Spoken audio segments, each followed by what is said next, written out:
creating some proper ambience. I activate my special ability, cowardice. Goodbye, everyone.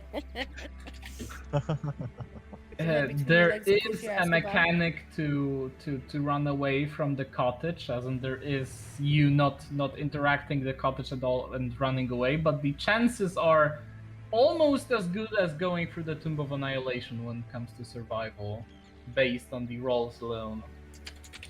Quick question: Tomb of Annihilation or Tomb of Horrors? Important difference.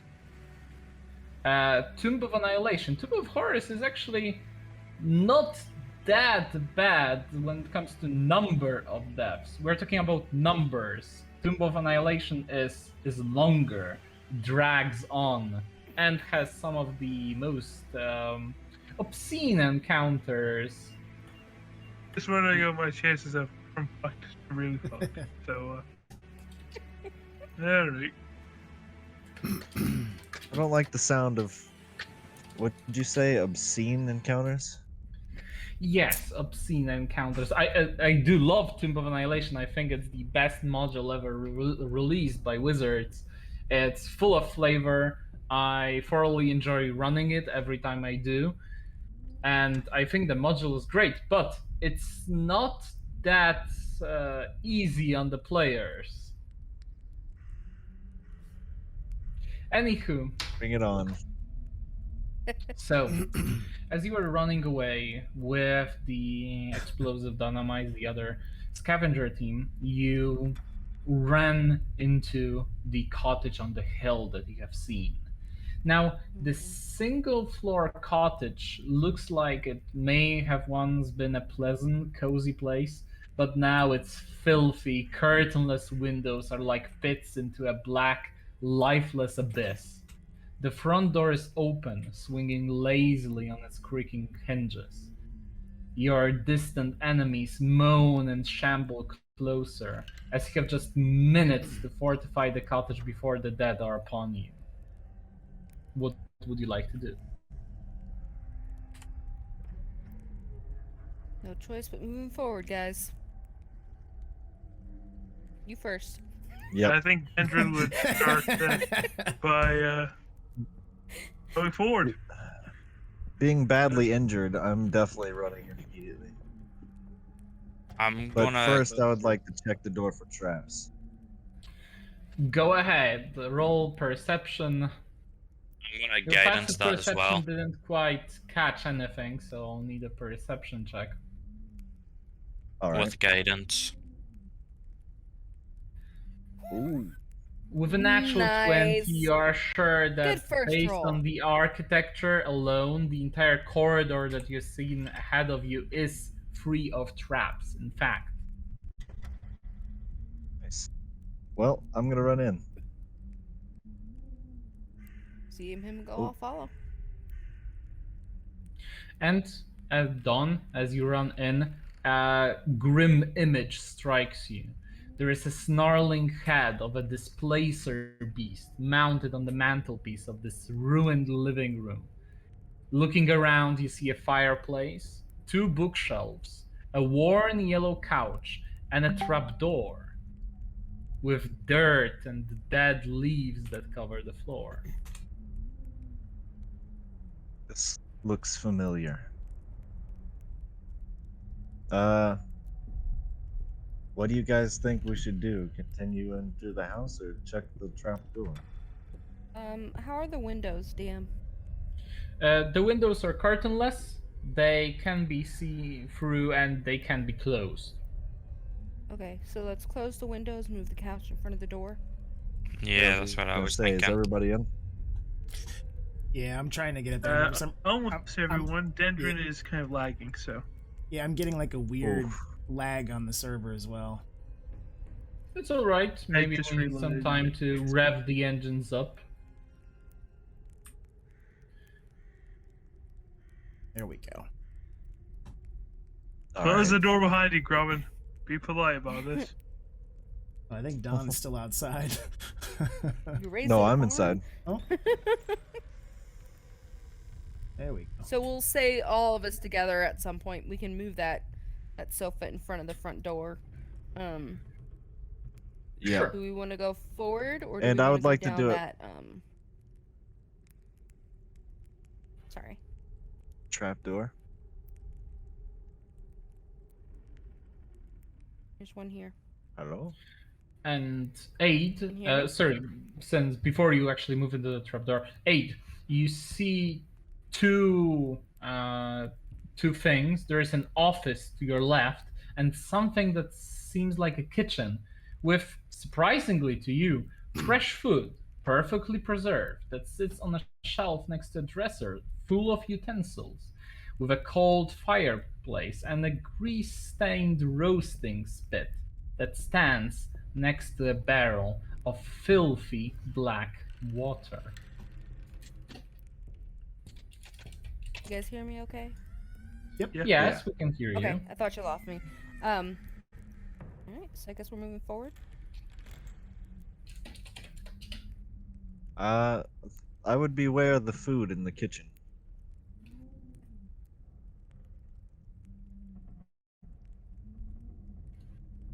Where would this door lead to? Just this other room? Yes, this door would lead to another room. You see that this part has either been removed or something broke through it. Could I make a survival check on the food? Okay, go for it.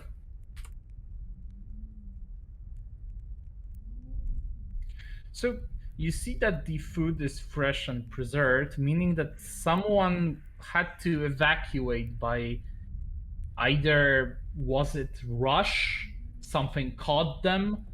It seems like that someone was actually living in this terrifying house. Okay. And can I make a check to see when the last time this fire was used as well? Just see if it was super recent or what. Not that recent, about 10 days ago. You already rolled survival, no Okay. need to roll another one. So, Okay, I'm gonna are there relay any that to other everybody sources of else. fire?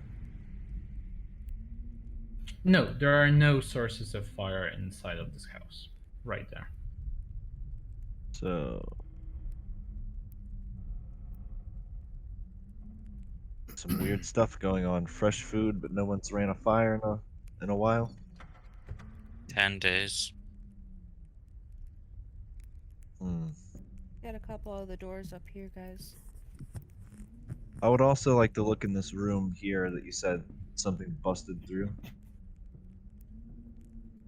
This looks like an office with a bookshelf, writing desk, and a harpsichord. I inspect the bookshelf. So, give me a moment. The bookshelf, other from bland or uninteresting tomes, contain two books that catch your attention. The first one is on the history of Karnath, and the second one is on necromancy.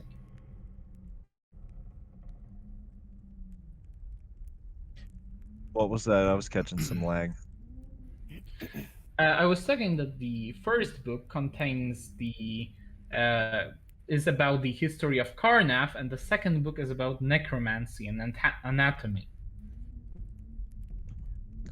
All right, I would like to pocket both of them. Sure. And then I'm gonna inspect the this table over here, this shelf. Anything of interest? Yes, this seems like a storage closet, and actually has quite a few supplies that you might need. It contains a bag of ball bearings, 2 bags of caltrops, 2 hunting traps, 2 vials of acid, and a flask of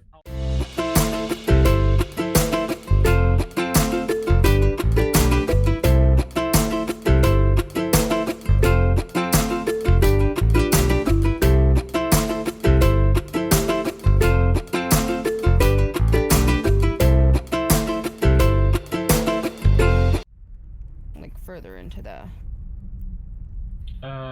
Which one are we talking about? Sorry, I'm up. No, this no, hallway that's here. the entrance to the other part of the, as in, that's like a backyard, so to speak. And this one here on the side is the same. Oop, No, sorry. it seems You to do that. lead into some kind of a room. Watch your back if you want to go in. Yeah, let's see what else we can find here that might help us. All right, that's much better. Sorry about that. No problem. problem. Did you hear what all happened?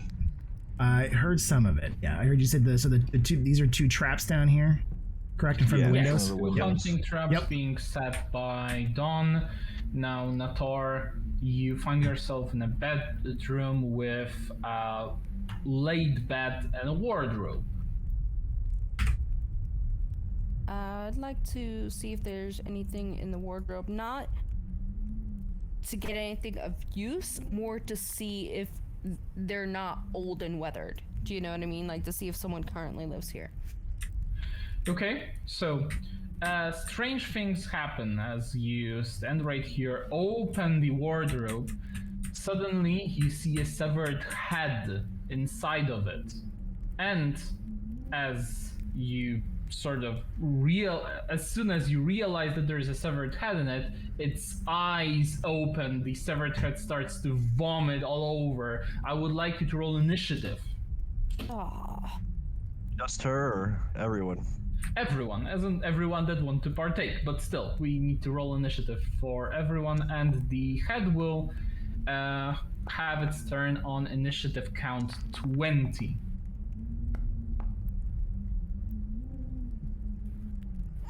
Did I just hear a baby chuckle? Yeah, that's. Yep, yep. I'm puckered. So, Don, at initiative count 20, winning or ties, you hear the head scream as every one of you except Grumman, because he's too far away, I will need wisdom saving throws. From Natar, Don, Aid, and Dendron. Alright.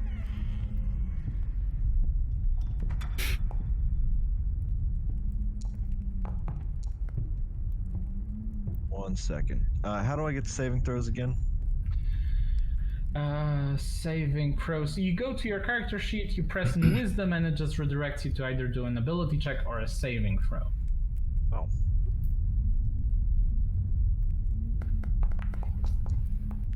Sorry about that. So, tell me, Boris, regarding your character,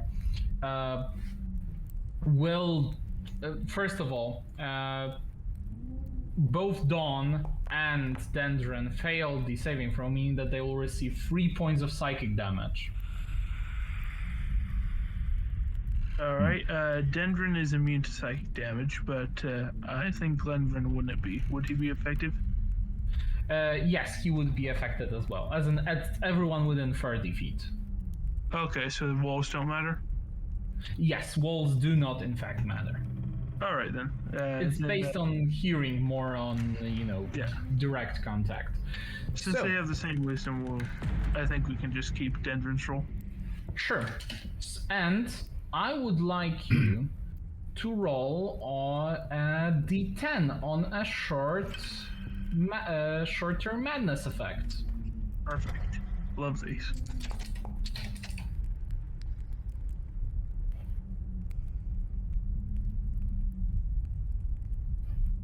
Eight. Do you want me to roll it too? Yes, I will need both Dendron and Dawn to roll on short-term madness. How does one do that thing there? Just roll a d10, and I'll tell you okay. what happens.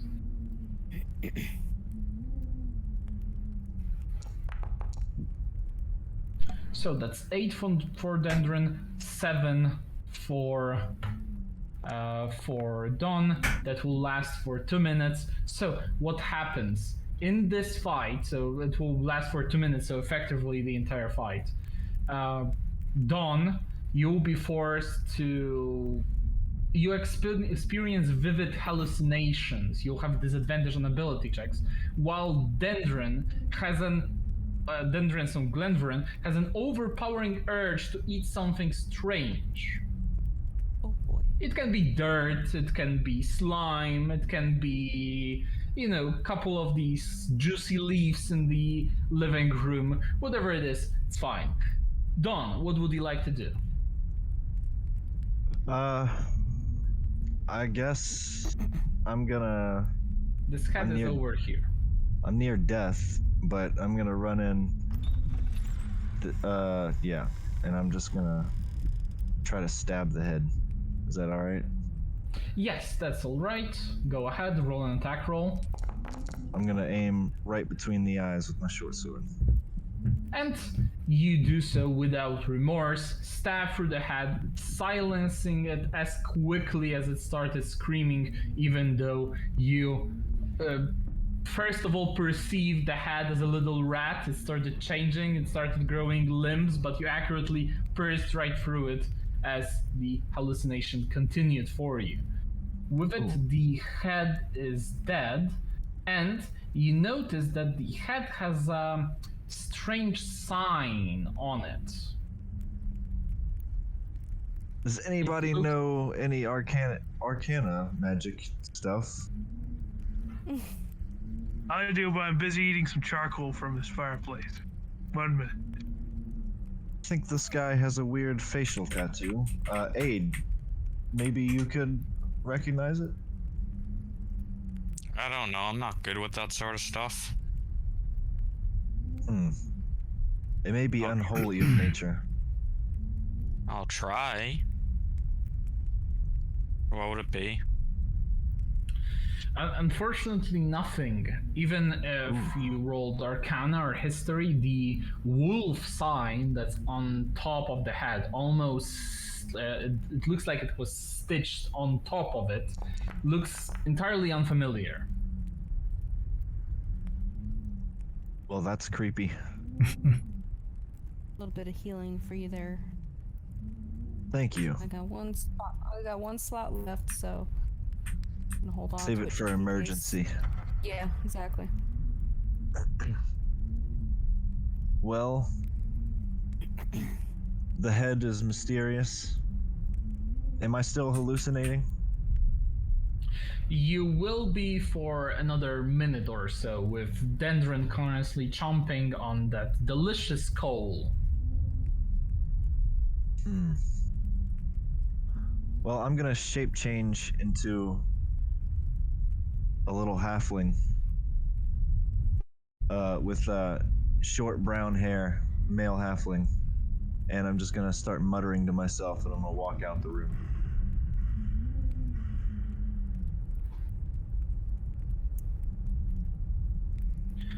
So now you still have some mechanically, you still have some time to explore, but as soon as you decide to go forth, the undead waves will barge in, and before that you'll actually have time to short rest before every wave of enemies of sorts. Would I have time to cast Detect Magic as a ritual? Yes, but you wouldn't be able to rest then. Oh, okay. Alright, I'll take the rest then. So we can take a short rest now. Yes, you can take a short rest now. Wait, and should then we we'll check out the trapdoor? I think we should rest first, just in case there's something we are unfit to take care of right now. Okay. And as you can see, I'm a little halfling just like sitting on the ground next to this water, looking terrified from the hallucinations. Edrin eventually stops eating coal.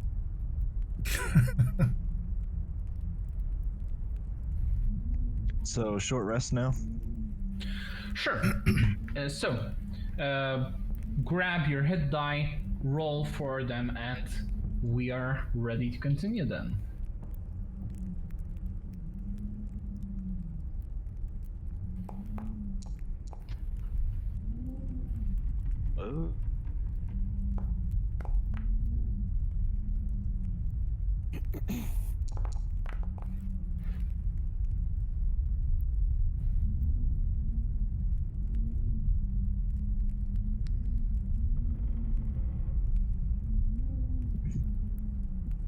Well, everybody else is resting. Grumman's gonna keep watch. He doesn't need hit dice, and his So rage you can won't. take. His rage won't reset on short rest. So Roll a perception, Grumman, when you're doing that. Can I assist? Because I don't need hit dice either. Sure. I can roll more than one hit dice. You can roll. Yes, absolutely. You can roll as many hit dice as you want, but remember, if you will need them later, they might not be so pleasant to you then. And Natar, roll another perception check if you want to try on your own.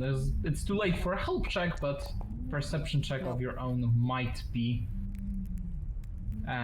good here. But unfortunately, you are too busy muttering all the defenses, mentally preparing yourself for the fight. You see Sprocket, Neela, Durvo are readying their bows, also ready to help you out. She's standing in this spot with her arrow facing the windows, kind of. So let's recap before we actually move in. The defenses you have set up right now are these 2 hunting traps, the yellow couch that stands in front of the door. It will have an AC of 10 and 20 hit points before they actually manage to break through. And anything else? I want to cast Bless. Oh no, I don't have it prepared. Oh, damn it. Okay. So, with that, I would like you to roll initiative again as we're moving to the waves of the approaching undead, as what was once distant moaning is growing into loud, hideous cries just outside the cottage's walls. You feel something unnatural and disturbing in the air, as if the entire moorlands have come to snuff out your existence. As the moans build up to an unbearable cacophony, they suddenly stop. All is silent for a while, and then you see the undead rushing from the woods.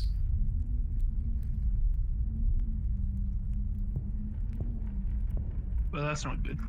So would you say that I'm no longer hallucinating by this time?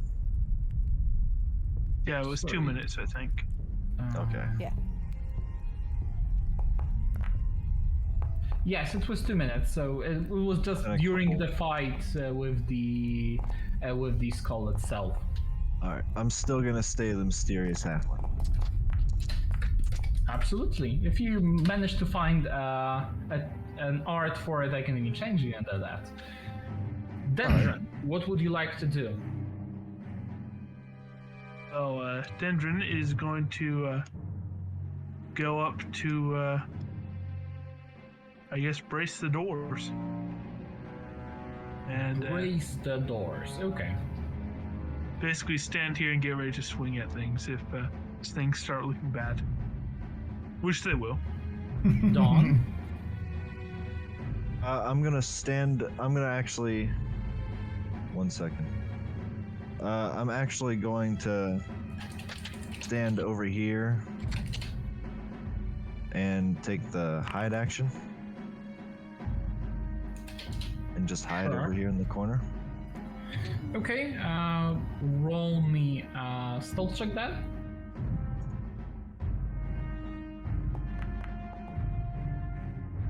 Ooh, Natural 20, you're virtually invisible. nice. And that'll be my turn. I'll have my short sword ready. Okay, with that, the dynamites will try to hit a few shots with their longbows. So that's a 15. All of them hit 1 attack each at... give me a moment. That's 1 attack each for 6 piercing damage as they fire a strike at the zombies over here. Hitting this one for 6, this one for 6, and this one for 6 as well. Give me a moment, I'll need to re-roll the zombies over here.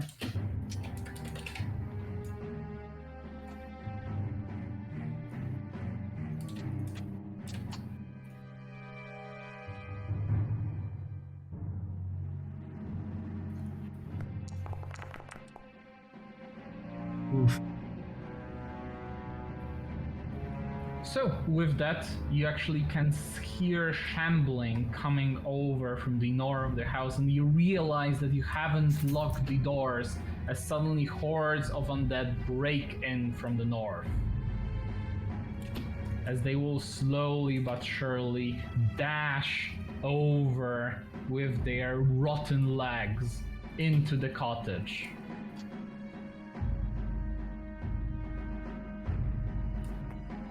You know, that's a rather important thing to have forgotten whenever we're prepping. I'm busy wiping the vomit off myself. I'm sorry.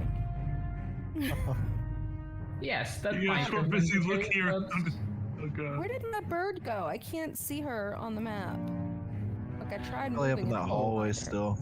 give me a Going up there, I moment. didn't I'll see her there. just set Huh. her up again. Here you go. She moves in your initiative, so she's not in the initiative order, but she should be moving here anyway. And this zombie moves over here, tries to crash in through the window. The windows have an AC of 10 and 10 hit points as well before they are actually broken, as the zombie will attempt to slash through the aforementioned window.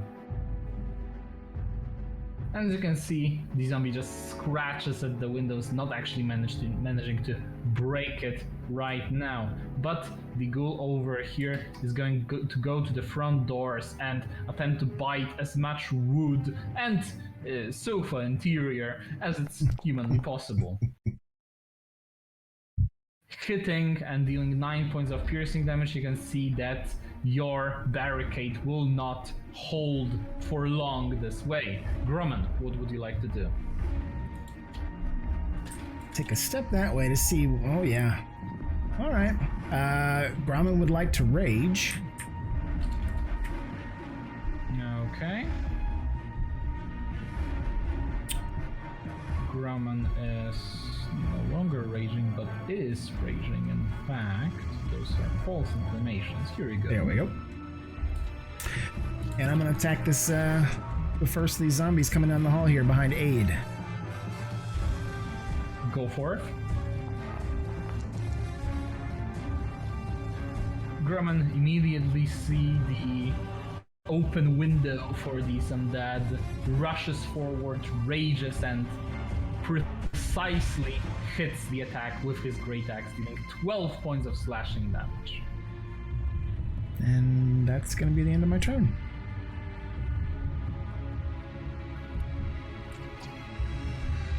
And the zombie to the north will also attempt to rush in suddenly. With zombies inside of the manor, the fight will prove to be much more challenging than usual. Aid, what would you like to do? I have a question. If I use Thunderwave, will it affect Grumman as well? Sure will. Yes. Fortunately. Oh. Yes, unfortunately it will, due to the fact that AoE spells tend to affect your allies as well. Otherwise, the jokes about wizards and fireballs wouldn't be that funny. The spell would say creatures you choose, essentially. Yes, or examples of such spells are Spirit Guardians, for example. A wonderful spell to have. New mask. Is it me? Now it's Aid's turn, actually, still.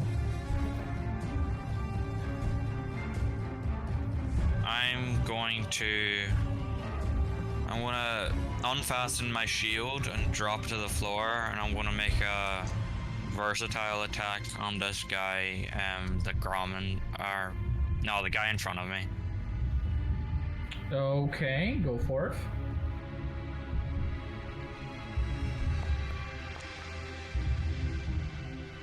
Oh wait. That's There. damage. If you want to, Yeah. here we go. So, if you want to actually roll for, Warhammer to hand it, you have to expand the Warhammer, click on the name, and then you have to roll and alternate roll. Okay. Alternate roll the directs to two-handing the Warhammer. Try it right now.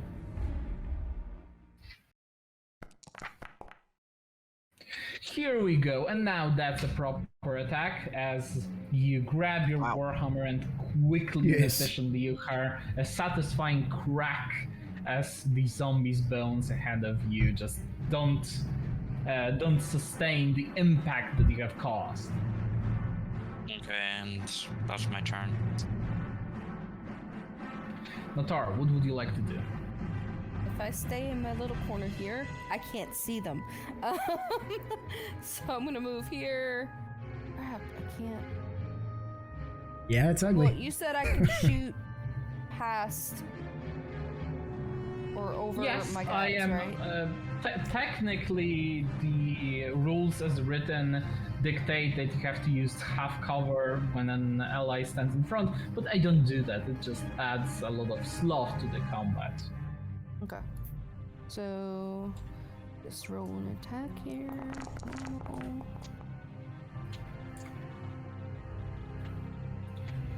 Alright, And so the that's attack one. manages to hit, dealing 6 points of piercing damage to the zombie, but it's still standing.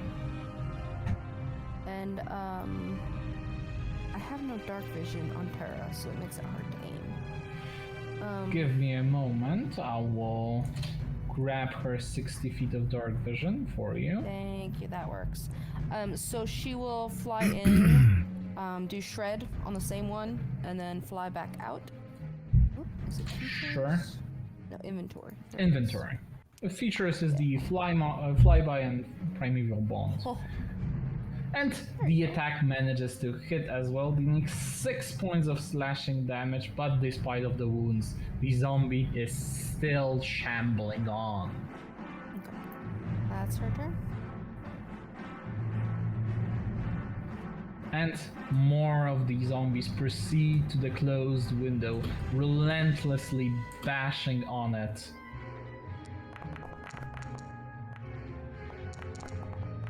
And from the looks of it, it seems like the window is just barely holding on. It's just about to be pushed forward, and the zombies will have a clear way in.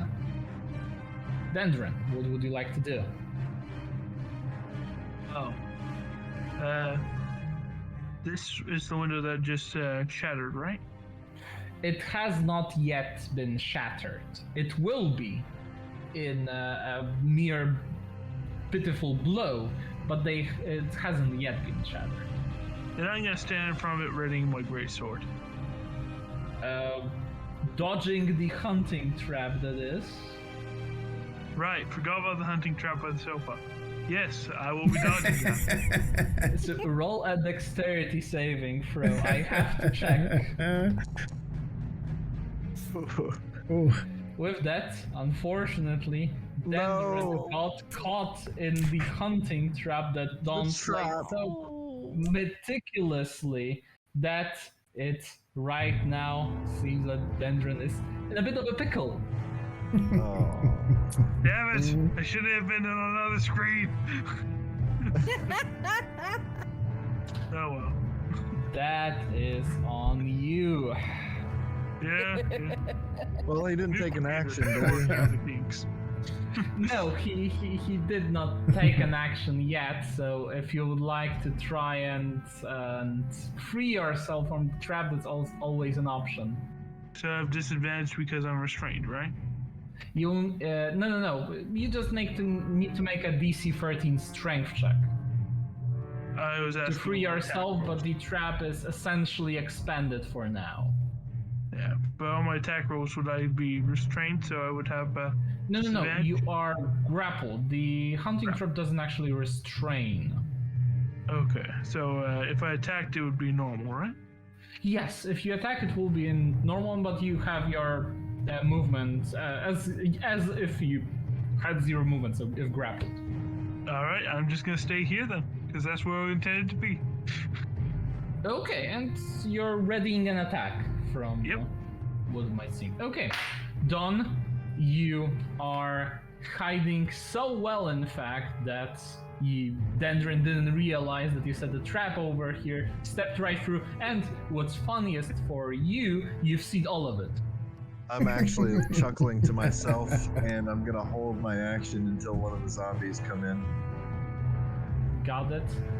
And the explosive dynamites will fire a few shots through the windows at the zombies as, again, they miss some shots, but they also hit some as well, dealing 6 points of damage to the zombies.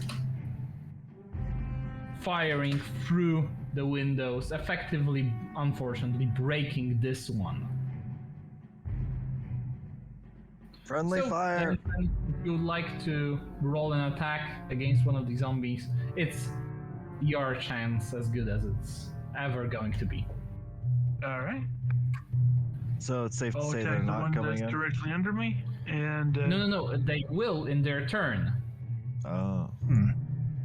But right now they use their action to attack the windows. And the attack is a hit, dealing 26 points of slashing damage, There you go. meaning an under the fortitude check of 31, which the zombie does not make, as you grab your greatsword and you slash right through it. all right, and that's gonna be it for me. And the zombies finally inside of the house will attempt to devour all the people that are inside, but Abe defends himself as the zombie managed to miss the blow. The second one is going to direct its aggression towards Grumman, trying to maul him, but Grumman defends himself as well. And now the nasty ghoul with its paralyzing claws will attempt to swing at Grumman. The attack manages to hit. I will need a Constitution saving throw of 10. And because of that, Grumman Wow. will be paralyzed. No! Teeth! Would that ghoul have gotten Yeah. an attack of opportunity as it came through that square from Aid? Oh no, it didn't came through the square of 8, and it didn't actually leave the range. Gotcha. It moved Gotcha. through the zombie space, through its allies, and then over here. Oh, Aid would have an Yeah. opportunity Yeah. attack. I was gonna say when it came through in front of me. Okay, so can I use a versatile attack on him during an opportunity attack? Sure, absolutely. Okay. I'm having difficulty selecting him. Alright, now I got it now.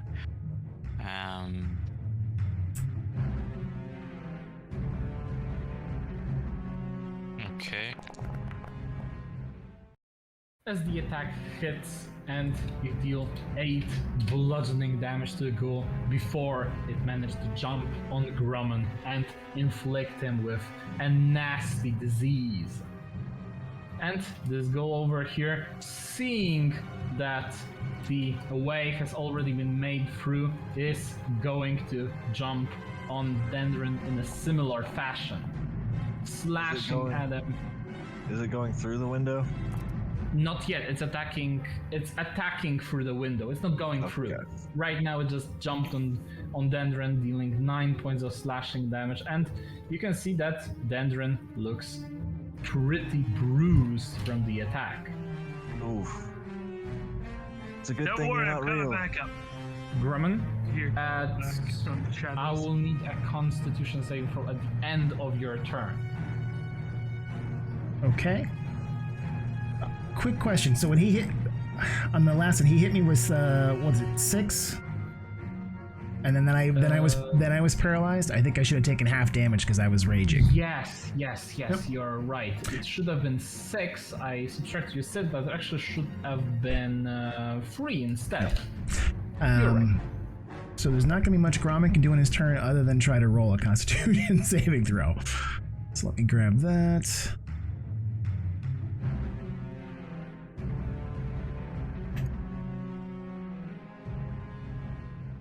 And you freed yourself of the paralyze effect as you muster your strength and pull right through. But unfortunately, you managed to have some you had some time to get to your senses. As more of these zombies approach, grabbing their rotting hands and attempting to slam whatever they can their way. Aid, what would you like to do?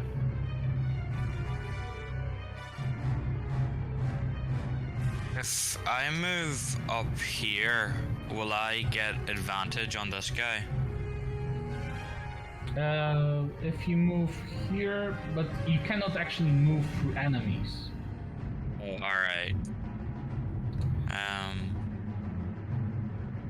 Yeah, then I'm just gonna... can I shoot through allies? Yes, you absolutely can shoot through allies, but remember, if you're doing a ranged attack, when an enemy is 5 feet away from you, you will do so at disadvantage. Okay, yeah, I'm gonna attack the ghoul again with... So I won't have disadvantage attacking the ghoul? At melee range, no. Okay, well I'm gonna cast Guiding Bolt at the ghoul. Wait a moment. Guiding Bolt is a ranged spell attack. But he's not right. He's 10 feet away. Yes, he's 10 feet away, but there is a zombie within 5 feet. 2 of them, in fact, that interrupt the casting. Meaning that you'll do so with disadvantage. Oh, okay, then I'm gonna attack the guy right in front of me then, instead. Okay. Make sure to add that extra spell slot. You will certainly need that.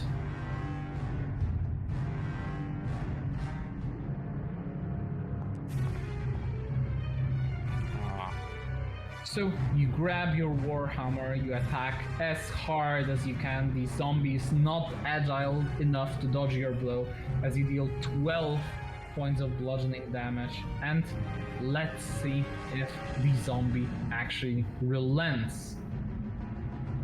It will be a DC 17 Constitution saving throw. The zombie does not, because it's hard to keep going when your head gets squashed by the head of a warhammer. That ends my turn. Natar, what would you like to do? She's gonna go for the ghoul.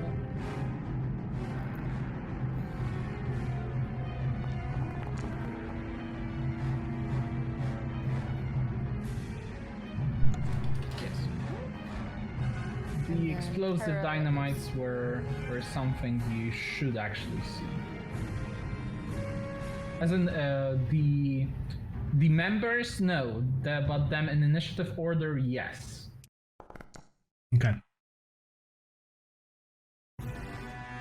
They are essentially non-combatants. So, Natar, you grabbed your longbow, you fired an accurate shot, you commanded Terra to follow up, but the ghoul jumped away in time to dodge her terrifying claws.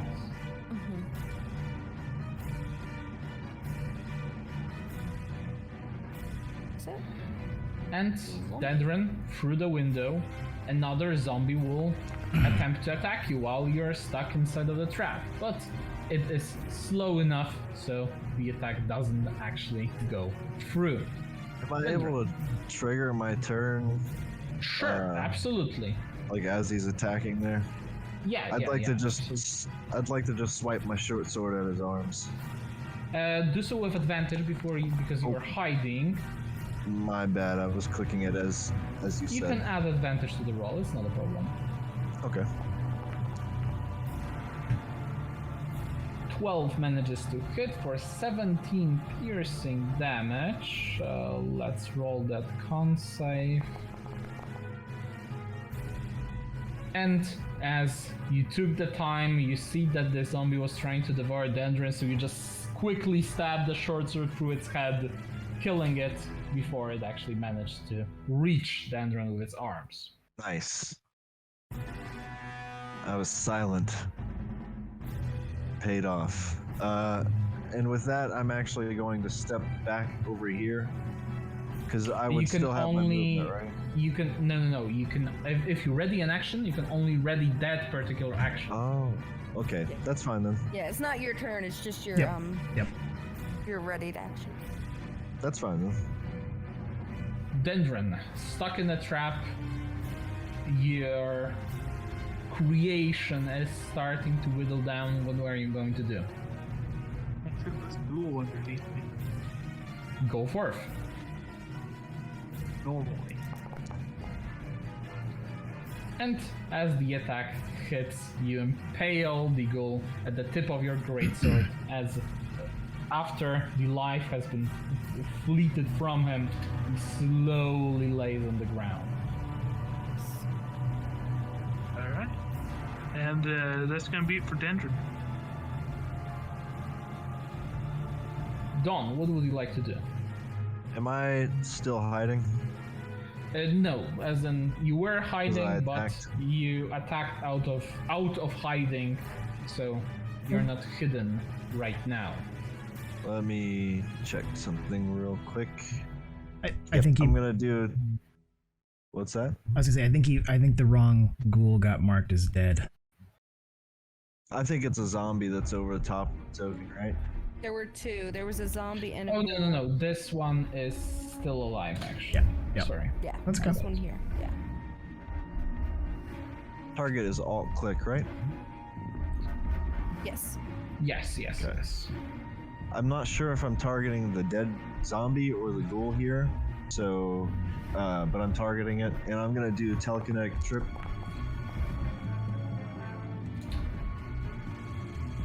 Okay. Sorry, who are you targeting right now? The ghoul that's in front of He's Denton. dead. He's dead. Oh, Yeah. Oh. The two zombies and the ghoul that are here in front of you guys. did that just are dead. happen? I'm sorry. Yes, that was this done. just happened Yeah, before. I'm I sorry. said go for the other ghoul. Yeah, I was gonna say. Well, let me return back to my original position. I can get to here with my regular movement, and then I'm gonna shoot this ghoul. I'm gonna switch my short sword to my short bow. When the window's Or not this- open yet. Oh. So Yes. It'll We'll probably crash be through next the turn, but window. just so you know. yeah, I'm just gonna shoot. Yeah. I'm just gonna shoot through here into the top part of here and shoot this zombie here in front of Grommen, if that's all right. Go for it. Well, actually, can I use telekinetic trip on one of them first? Sure. You can make a bonus action, but remember, if you'll shoot and use the trip on someone, you'll actually be able to, as in, you'll be forced to attack them with disadvantage because prone targets are attacked with disadvantage at range. Right. Well, I'm actually not sure what just happened. It says Mrs. Zombie. I didn't click on. No, that's just the damage part. Because you clicked the short bow attack, you unclicked it, it rolled damage automatically because it fast forwards everything. And here we are. So what do you want to Alright. do? I'm just gonna shoot this guy with my short bow. Go forth. And it misses. And the attack manages to hit. Why would it? Oh. Zombies are not that mobile. They were supposed to be resilient. As this one isn't, with an arrow hitting In the head? him in the head, killing him outright. Yay! I But have 2 targets. there I'm is sorry. no time for celebrations as another wave of undead appears on the horizon, and you can hear whooshing sounds coming from the cauldron. You all see the halfling start to panic even more, and that's my turn.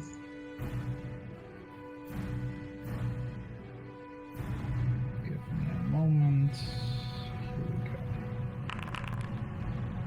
Thank you.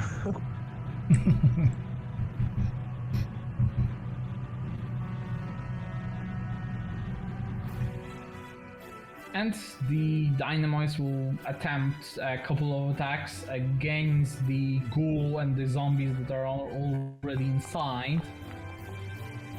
With a natural 20, they have 2 strikes each at 5 points of damage, killing the ghoul outright and severely damaging the zombie. As they rush in, grab their long swords as to aid you in battle, and that will be it.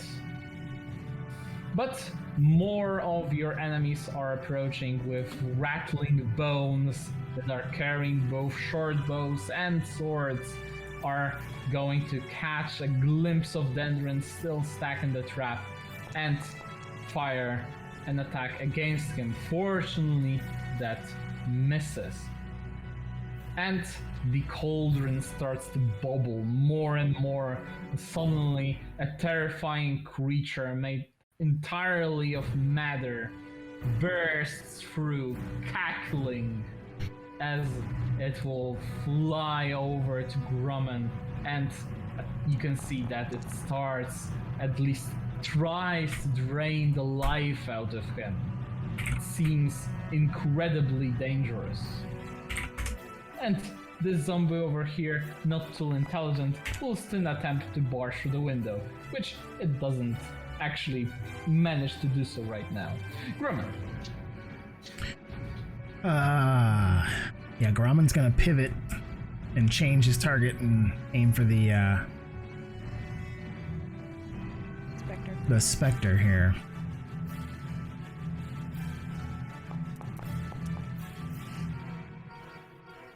Okay, as the attack manages to hit, but you can see that your Great Axe isn't actually as damaging, as vicious as you remember. Something is not right.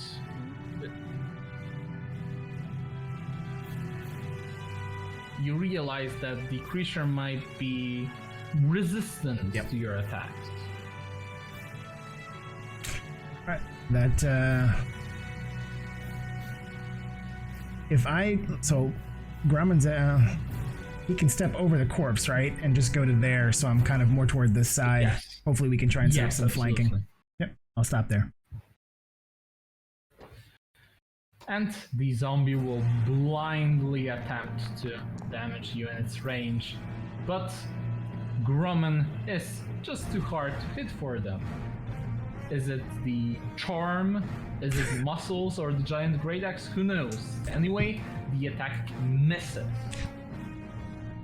And Dendron and another attack is made in your direction, but fortunately for you, misses.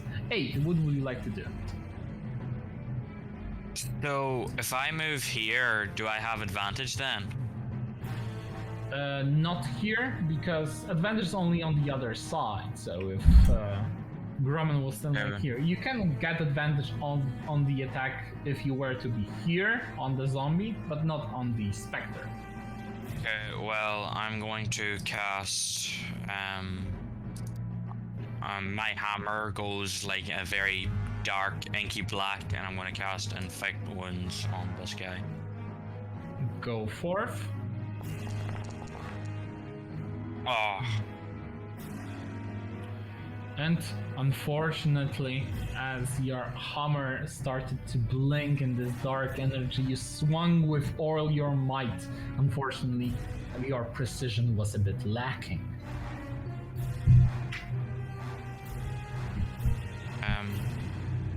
Yeah, I think that's it. Natar, what would you like to do? She sees they're doing something, so she's actually gonna come over to this window that's open, because there's no trap there anymore. Thanks.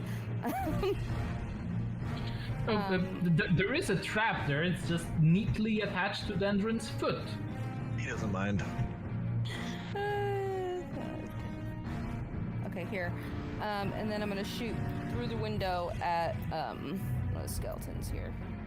Go for it.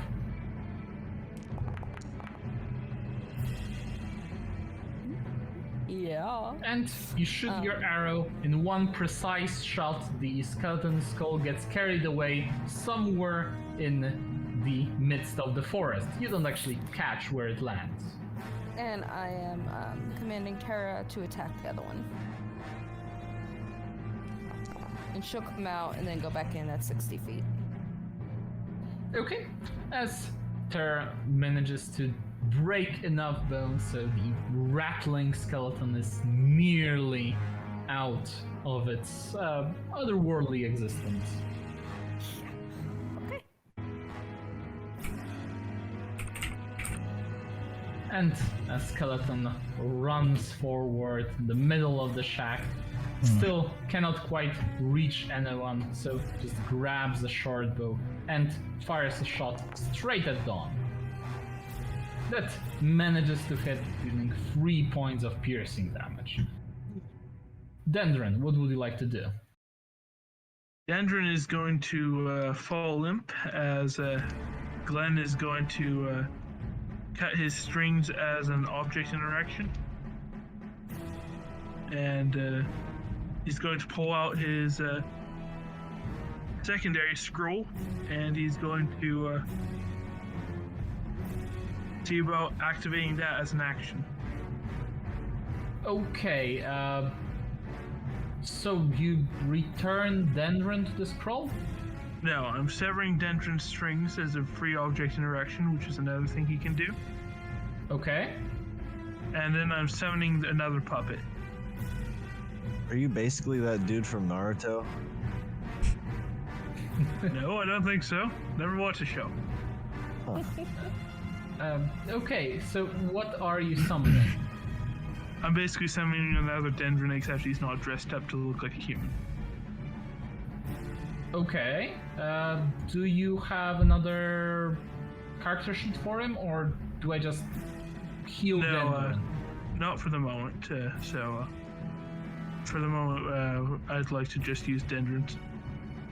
Okay, so you grab sever Dendron's strings as Dendron goes unmanned, and you summon a new Dendron, so to say. Where should he be? He should probably be about here. Here we go. Thank you. And the second one is actually called Roded. Does he look the same? Well, he's not dressed up to look like a human, so it looks kind of like a blank mannequin. So he's naked, Yeah. but with the big magnificent beard still. No magnificent beard, sadly. Oh. Ah, I that was know. Dendron's best quality, It was. besides the great sword weapons, or whatever it was called. But, yeah, so that's going to be my free object and action, so that's going to be it for me. Okay, Dawn. Undead coming from the north, south, cauldron, basically everywhere. This is hard. What do you want I'm to gonna do? step here behind the wall, use cunning action to do hide, Okay. and Roll then I'm stealth. gonna. Okay. 1 second. Opening. There. Ah. So you surprise the zombie, but not the specter. The zombie and the skeleton, but not the specter. Okay. So the zombie and the skeleton are still vulnerable. As in, for a ranged attack. If you were to barge into the room, the whole surprise factor will wear off since you just appeared. Okay. So from here, I can still hit the zombie.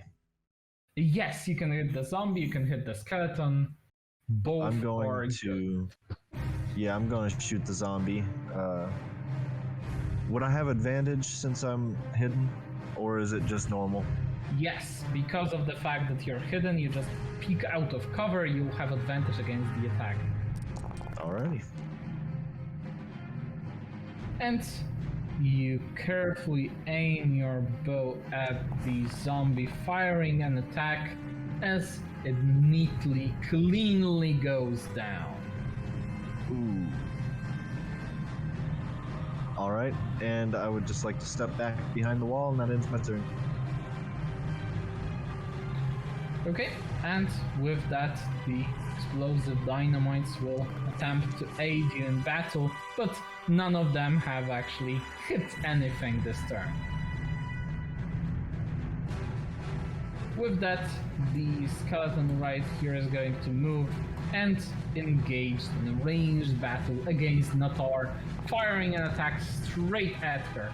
Luckily, Natar, seen this, dodged quite easily by sticking to the corner, and now the Spectre, almost unfazed by Grumman's blow, is going to attempt to finally drain some life away from him.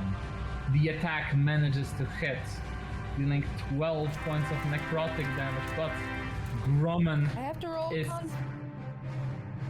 The con save is for the damage to reduce the maximum life, so Grumman will actually have advantage on the next check based on it, if one were to ensue. It doesn't affect the damage in its entirety. I got a pop up. That's what I'm asking. You need a throw from me or just him? No, just for Grumman. Okay. I just had you selected, that's it. Okay. I was like, what? Wait, what hit me? Does he still take that full damage? You take half. That's why I Ooh. subtracted 12 points instead of 24. Oh, I just realized it was a crit. Yike! Yes, that's why it's delicious. And this zombie can't even break a window.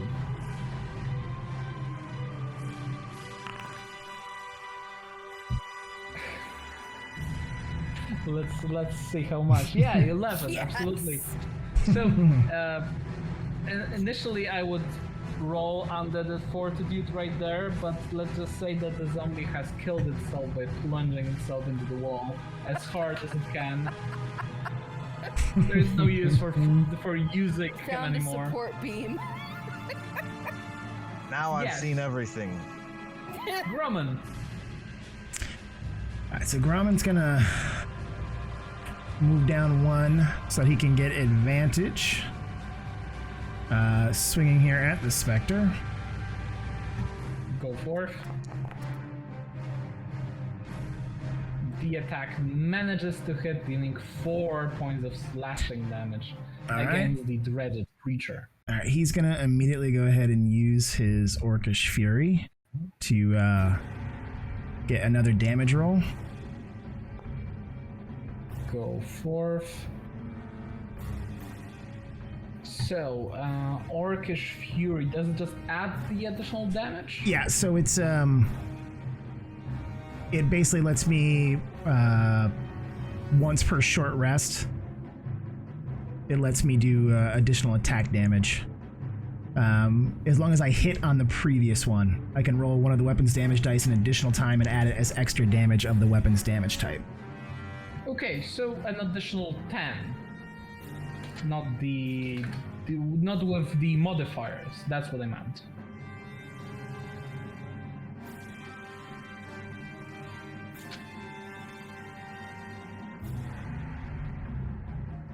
With additional 9 and add once. Okay, got it. So that's additional 5 points of slashing damage, but the Spectre, even though it starts to disappear, it's not dead yet. 8, what would you like to do? I'm going to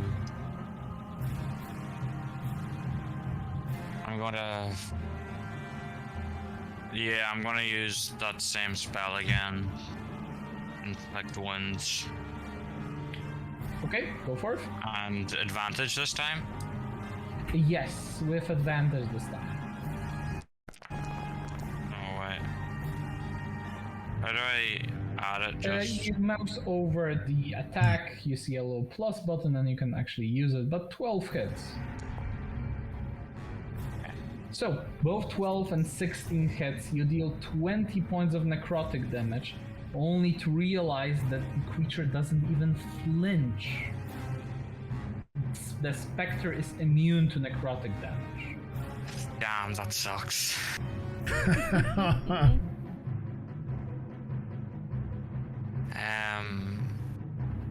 I have a question. Does the channel divinity turn back during the short rest? Unfortunately, a channel divinity is a long rest resource. Okay, then. Much Can I like try- spells. Can I? Yeah. I think, yeah, that's my turn. Natar, what would you like to do? I want to take out this skeleton. And you do, dealing 13 points of damage. The skeleton is dead. And deep in the woods to the south, you can actually see more undead incoming. With Some Evil Dead the crap. harpist cord in the room lets out this eerie melody, and suddenly a being made entirely of shadow starts to appear. Oh my god. Guys, I don't know how long we're gonna pull this for. What is that? Just gonna move in. I feel like the trap door was the better idea now. Yeah. She's gonna tell Tara to go for this skeleton in the back. Absolutely. So that's 20, 40. I want to make sure that. Okay, I don't have it selected anymore.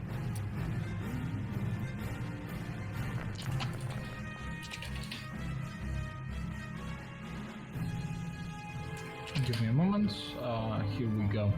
Yes, the Terra moves in, scratches the skeleton, breaking some of its bones at its ribcage, and neatly flying back at your shoulder. Okay. And she's got enough space to fly back to me, so that's it. And the skeleton moves in, dropping the short bow, grabbing the short sword, and attempts to slice Aid with it. Fortunately for Aid, he managed to defend himself from the attack. But more zombies are coming in. This one moves in, dashes forward, and will attempt to break the window, which his brethren wasn't quite capable of doing so.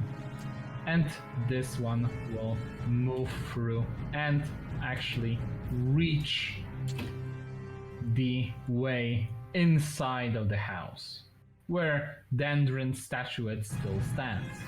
Rodid, what would you like to do? Rodid is going to swing his version of the Great Sword over at this zombie here. Basically, I had two identical puppets, except one was masked. No beard. No beard. Sorry, where are you standing while you do this? Right here, so I should have advantage, I think. Against whom? Sorry. Sorry, I was attacking this one here in the middle. There is none here right now. Okay, on my screen there's one right in between the hawk and me, so I'm gonna reload. No, there's nothing. It's a weird glitch. I'm Yes, the I one was- hallucinating now. Yeah. Not just Sometimes eating it just charcoal. happens. Alright, yeah, he's gone now. Alright, so This he is going to go over here next to this couch. standing on top of the body of Dendron, and is going to cleave at this guy with a great sword. And I already rolled that, so. Go forth. Want me to roll again? Okay, I can count this one as you deal 9 points of slashing damage against the zombie with your second puppet and the greatsword. Alright. Don, what would you like to do? With my back turned against the wall, I witness that. Remark at how much weaker this one is than Dendron. And go on the other side of the zombie, and I would like to attack him with my short sword. Whenever you remark that, you hear called out from the shadows. I did Yeah, there's no beard. not. The beard was the Rolling power. 20. Yeah, damn it.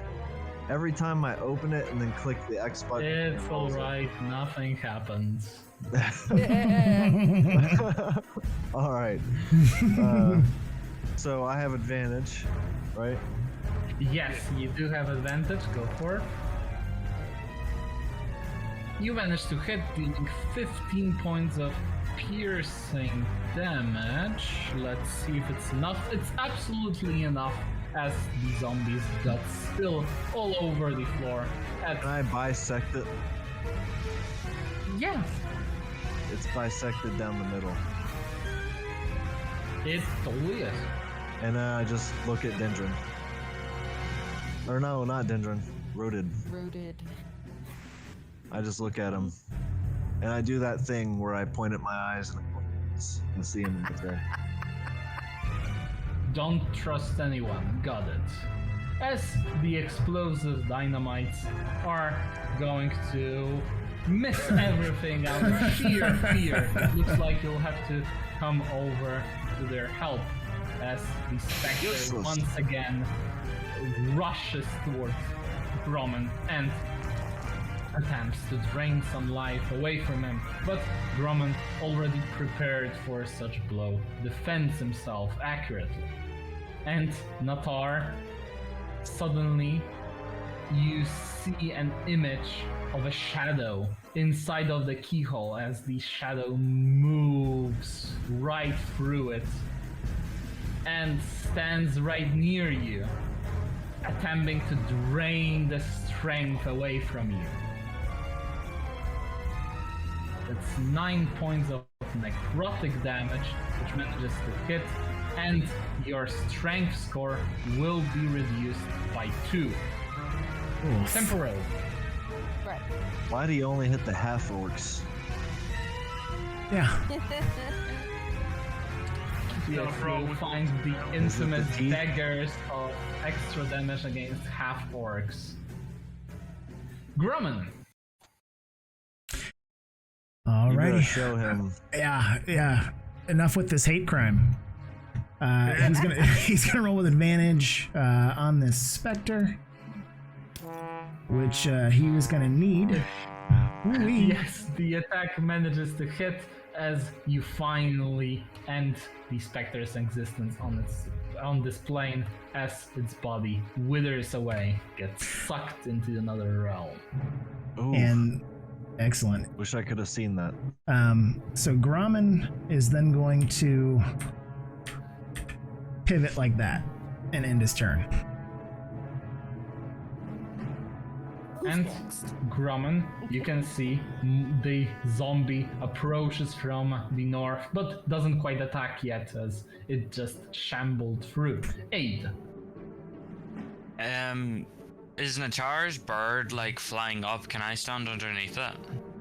Yes, you can absolutely stand underneath it. Natar's It should bird about has 10, flying 20. speed, so Okay, well, I want to move here.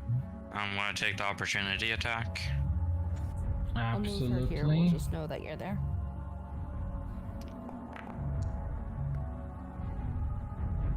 But the creature misses you as you defend yourself with the shield that you're wearing.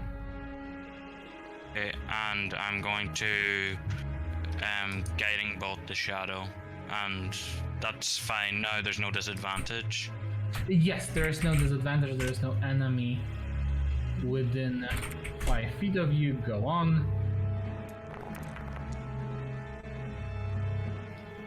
And with one blow, Aid banishes the shadow back where it came from as thank this radiant blast gets rid of it with one strike. I'm just gonna stick my tongue out and end my turn. Free object interaction, sticking out your tongue. Got it. That's all. Now he's free to chop your tongue off, though, so be careful about that. So this window up front to the left is still closed, yes? Yes, it's still closed, and since the zombies aren't quite intelligent creature, this one will attempt to break it, but who knows if Not he will yet. ever succeed. So she's gonna shoot at the skeleton instead. I have the wrong one selected. When I see Natar turning around with the arrow, I'm just gonna like duck. Pretty much. And as 8 ducks, Natar lands a precise shot. And then she'll, can Tara hold in action? Absolutely. Okay. So I'll have Tara yeah, kind of let's move say. over. She's gonna hover over the window. And then if the zombie does make it through, she'll attack with Shred. Yeah, absolutely. As in, I rule it like this, that you, with your bonus action, give her an order to stand down and attack anyone that gets through, almost like a defense sort of action you would give to an Iron Defender. So yeah, absolutely. And the zombie will attempt to break the window.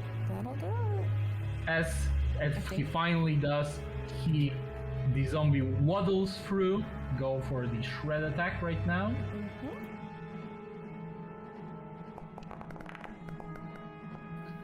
Which Oh, no. badly misses. No, Tara. Let's see what happens. But you cannot hurl your claws anyway. Your talons. Yes. So some strong wind suddenly broke through the some window feathers out. as the zombie went in.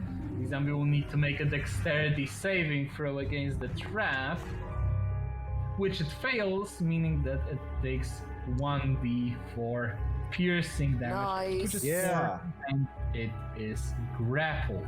I knew that was a good idea. Sorry, Dendron. Really? He only took one failed attempt.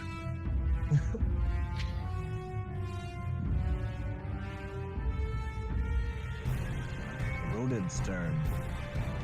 Yeah, Rodid is currently reloading. Not a problem. Oh no. I'm not trying Alright. to. Why are you doing that? That was weird, right? Did you guys get an older arrow? Yeah, I was Yeah. like, I'm not trying to make a folder. I didn't. Okay, yes, I did. Lacks permission not to update trying to. actor. Same here. But Then do anyway, it. Rodid is going to I would like to update Brad Pitt. move here, and he's going to use Great Weapon Master. Go forth.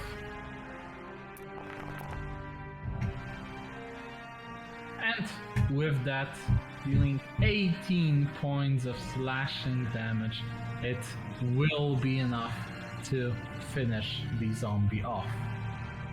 But let's have a check. They weren't actually really. Oh, No, it won't. No, it won't. Even though you cut it in half, the two halves of the zombie sort of waddle towards each other and connect into one again. Ugh. Right. Wow. That is the Rodid is going to look slightly perturbed at this. And I think say, everybody does. well, that could have gone better. Is his foot still in the trap? Well, yeah, the one foot that was in the trap is still in it. The second part of it just jumped towards the first one, connected and stayed there. Jesus. New class of zombie. Dawn, Well, seeing that, I'm going to stay right here, and I'm going to shoot across the way with my short bow. Go for it. But surprisingly for you, the zombie dodges. Well, that sucks. I'm going It to just trip splits it. in two. Yes, to dodge the upcoming attack. And Wow, I so did it absolutely does. nothing. It doesn't allow itself to be tripped. I'm going to step over the zombie and walk over here. That's where I'm at. And let's see if the scouts help you in any way, shape, or form. No, they don't. It looks like Useless. Russ could use some more, professional people. Luckily, you're here. Grumman, I'm gonna swing away at the zombie. go for it. As the attack hits, dealing 15 points of slashing damage, almost killing him outright. And I'm just gonna pivot up one and end there. And the zombie will attempt to retaliate back. But Grumman manages to jump out in time. Aid, what would you like to do? I'm gonna run up to the zombie beside Gromman and attack him. Go for it.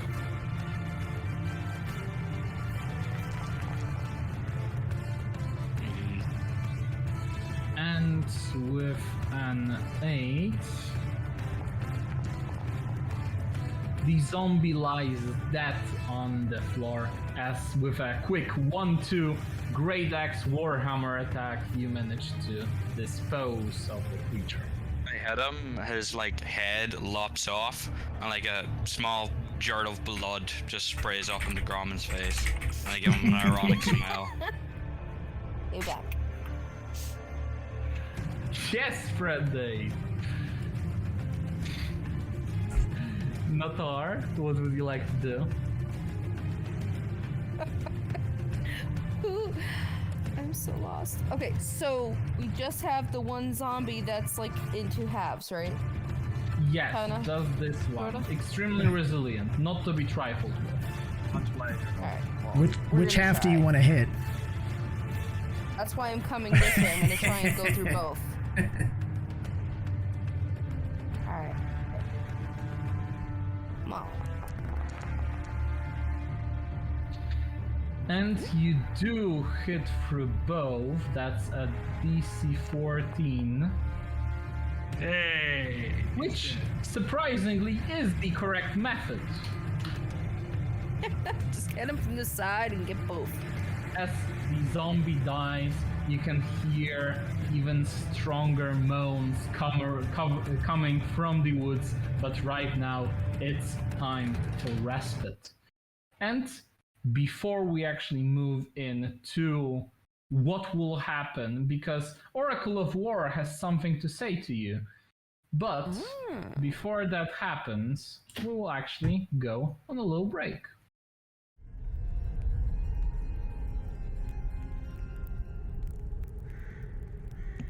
I'm surprised I haven't died yet. Yeah. Got To be pretty honest, close. I did get Glenvern because I thought he would be a more durable character. Because he doesn't really get out into the fray much, but trust me, if he does get out into the fray, he is really fucking dead real quick because he has really pathetic attacks. As in, Really? really bad. What class is he anyways? He's an artificer. You know, he's a custom class. He's a puppeteer class. Puppeteer. So does he use weapons? The only weapon he can use is a hand crossbow. And Okay. his puppets. So that is kind of pathetic without the puppet. Now, I do have a question. Feel free to refrain from telling me. Does he get inside the puppet, or is he just walking behind it? Because that's like one thing that's kind of been confusing me. He does not get inside the puppets yet. He will get an ability to later. But that's at like level 17, I think, though. So it's gonna be quite a while. Yeah, that'll be like next year sometime. Yeah. If this campaign continues that long. If this character survives that long. But well, personally, I hope it does. But no, he just has absurdly high passive stealth, and also he has the ability to turn invisible thanks to one of its features. Is he a halfling? No, he's a gnome. Gnome, halfling, same thing. Well, honestly, that's debatable because in the player's handbook they're clearly listed separately, but oh yes, in almost every D&D adaptation, gnomes and halflings are kind of slumped together. Like in Baldur's Gate, for example. No, he's a rock gnome tinker type of puppeteer. But still, it makes sense to have that incredibly high passive stealth if he's so little. Yeah. But I'm role-playing as if I can see him. Because I already saw him once. You do actually have advantage on. If you know the strings are there, you can follow them back with advantage. Well, I know he's there. Yeah. That's why I kind of chuckled earlier when I was hiding.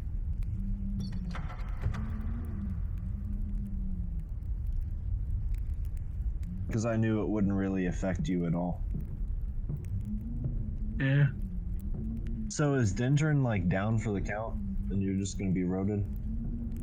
For the moment, yeah, but I don't know what Tuya's just done there because I just saw a picture there that wasn't my character. Was it a halfling? Because that might be mine. Isn't it roaded, the picture that you sent me? Yeah, I sent you a picture of it. This one, got it. Yes, Sorry. yes, My bad. That marvelous figure. My bad. I must have taken like an entirely different picture by an accident. Did you get my halfling one? Yes, I think that's the one I've took. Okay. Do I have to reload and have it show up? No. I will put it in a second. It's just putting roaded. Here we go. Benron stands up having finished his masterpiece. Oh my god.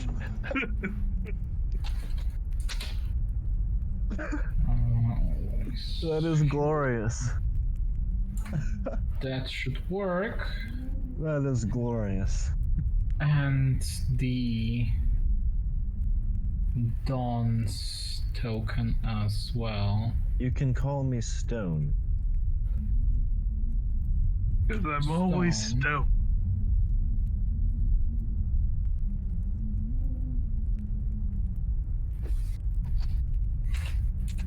For the time being, you may call me Stone.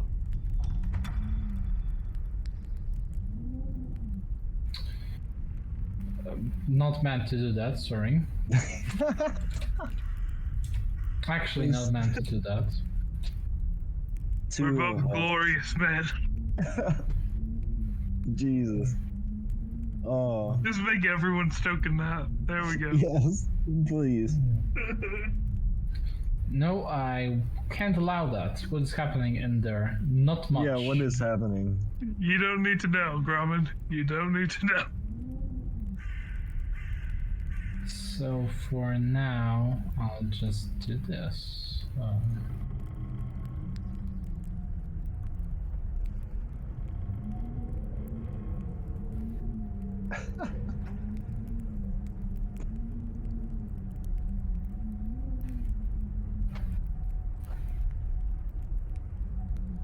Those damn shapeshifters. I know, I'm sorry. I just had to choose something that was slightly cool but ended up being a hindrance. Here you go. No, it's all fine. I honestly wish I had thought a little bit longer about my character choice, but it's been interesting so far. If you feel unsatisfied with the character you're running, you can always change it at basically whim. I will not be mad at you for wanting to play something different. It's your adventure after all. Well, what do you think about the one that I just sent you? Like, I think it was like a couple weeks ago. I think it's great. Utis Ormer. Yeah. I am actually playing with a sorcerer monk. Really? Yes, he took a lot of the new divination spells that allow him to grant disadvantage on attacks. There is this spell that allows you to coat your hands in metal that add extra damage as a concentration spell. So instead of going like full monk and actually increasing the hit die, he instead goes sorcerer, grabs some spell, and still attacks in melee. So like with kung fu and everything. That's awesome. Yeah, So- literal fists of iron. Iron So- Fist and Jesus. Yeah, the That's spell pretty is cool. called Fists of Iron. There's a Marvel character called Iron Fist. Yeah, I got it. Even watched the whole Netflix one. Yes. It was pretty good. It was pretty good. Not as good as Daredevil. But So definitely I'm gonna stick with Dune for as long as possible. But right now I'm stoned, of course. Got it. I was thinking that maybe Aid could change, like, for another character that I made up, because, like, at the start we didn't really have, like, a front-facing, like, attacker, but now we do, and, like, I could have another cleric that's, like, more, like, boosting the party. Absolutely. Now, the adventure is typically set into, episodes, but other than that, apart from this episodes, there's like storylines that form the greater story. Typically, a storyline is based off 4 episodes. We'll be ending our first one, which is named the Fortunes of War, I believe. Give me a moment. No, the Fortunes of War is after this one. Now, if dear old spoilers, Gromlin of is course. listening, So after we finish our 4th episode, there will be a time before you actually start going to other places, to Shorn, to Brennan, to recognizable areas around, not only in Salvation, but also in the continent of Eberron. So if you want to change your character, my advice would be to wait for the whole episode change, because it's easier to introduce a character, let's say in Sharn. But if you want to do it right now because you're not having fun, that's entirely an option. Yeah, just like I wrote into his like background, his twin sister, and like now that I've wrote her and like done it, I'm kind of more interested in her than Aid at this point. So I think that's my problem. Whenever I make a backup character, I always get more involved with the backup than my main. Absolutely. We can change that, no problem. So, I feel you. speaking of which, are we all back? I think so. Nathar? Okay. Yes. Got it. Can you hear me? Okay. Yes. If everyone is back, so you have recently repent a literal army of undead. Now, what do you want to do? You hear more approaching on the horizon and in greater numbers. There has to Can be I something in here that will help you. Did we just Can I take a peek? short rest? Oh, I forget what it's called. There's Oracle the of War? briefcase. Thank you. Yes, as an Natar, you see that in your backpack, the Oracle of War starts to belch purple smoke, and suddenly spouts words at a volume high enough, loud enough that everyone nearby can hear it. The Oracle of War says, "When dark lanterns flicker in the light of the silver torch, the king in green rides north on a bolt of steel. Two nations prepare for war as all eyes turn to sky blue." After it, the oracle starts to tremble and then simply starts to repeat, "Third protocol activated." What the hell does that mean? Oh. What did it say? Third protocol activated. When dark lanterns flicker in the light of the silver torch, the king of green rides north with a bolt of steel. Now, as the oracle says that, you can see that the team that you have rescued starts to ready their weaponry as the halfling proclaims that this is a phrase from the draconic prophecy. And Draconic prophecy? whatever you have on you is priceless. What do we know anything about the draconic prophecy? Remember the little tale I gave at the bar in the beginning of the game, the very first session, with the three dragons waging war against each other? There is more to be read on the Eberron one. Not yet. Okay. Not yet. There is more to be read on the Eberron one, but right now you see that the scouts are readying their weaponry, and it looks like they are hoping to get the oracle for themselves. Raz is currently in the corner, trembling from all of it, as they draw their weaponry and demand for you to give them the Oracle of War. No. Absolutely not. Start laughing. Excuse me, we gotta come and save you.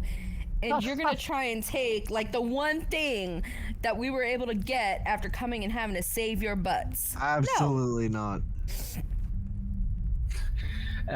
Okay, that was so great in the roleplay perspective. Can I get intimidation from Natar, followed up with one of Dawn? Will do. I have a +3. He's just leaning on his sword. Oh. Oh. Oh! Oh, wow. As the entire team of Explosive Dynamites have seen what Natar has done to these skeletons, they Half just orc is scarier than a halfling. quietly put down their weaponry before realizing that they might be severely outmatched. Russ just smiles in the corner and says, She is better than all of you combined. I don't know why have I even hired you?" Ouch. My feelings. And they'll just Right in the go field. back to being silent protectors. So, You better stay that way. She's gonna say one more thing, just like, if I see you turn your weapons on any of us, we will throw you out of this house and you can fend for yourselves with the undead. If we let you live that long. listen. Natar is gonna check this trapdoor. Okay, Natar. So, I back that plan. okay, so Nadar and Don, you go into the basement. Now, give me a second. Two Natars. Here we go. Don. So It looks you like walk Roth into and the Nate are about basement to follow and them. you find a grisly sight as the groaning wooden stairs give way to an earthen cellar that reeks of mud, with 5 blood-stained wooden tables that stand on the dirty floor. The table closest to you holds 2 corpses, a skeleton wearing leather armor, and a fresh corpse of a woman dressed in black robes that clutches a journal in one hand and a quill in the other. The cellar's eastern wall contains large built-in shelves, obviously made from coffins. At the end, you can see that there is a massive wolf hat, symbol of the nation of Karnath, painted in dried blood on the ceiling, almost like the one that was stitched into the hat. Well, Do we recognize the woman or the cloak? So you don't recognize the woman herself, but you do recognize the symbol as in the one reminiscent of the one that was on the Okay. skull. Aid's gonna examine both the corpses. Natar's gonna Also an ready an examiner. arrow. She's gonna ready an arrow pointed at the corpses while they get closer, just in case they decide to pop up. Okay, so Aid, while you're examining the corpses, Natar, as Aid is examining the corpses, suddenly I will need Aid to do a wisdom saving throw.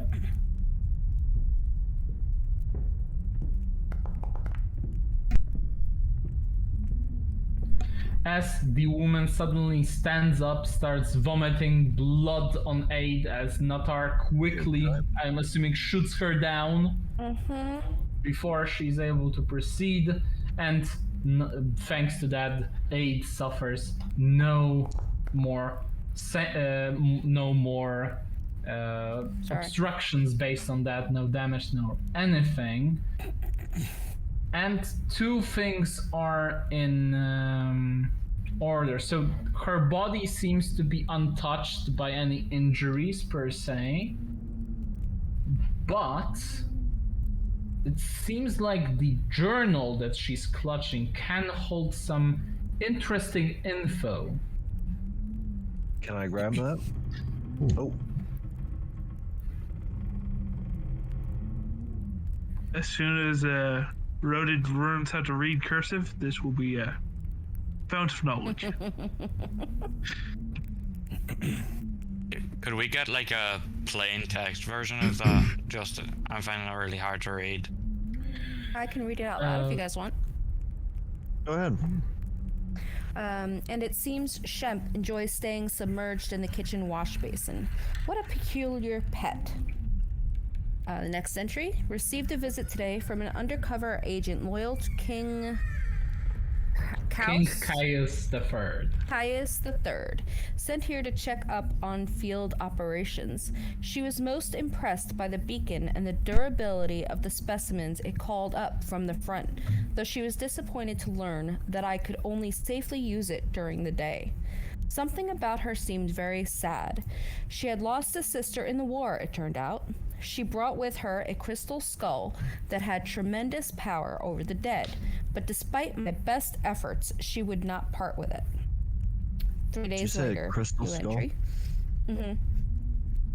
3 days later is a new entry. Today I uncovered something interesting and handy to remember in case of emergency.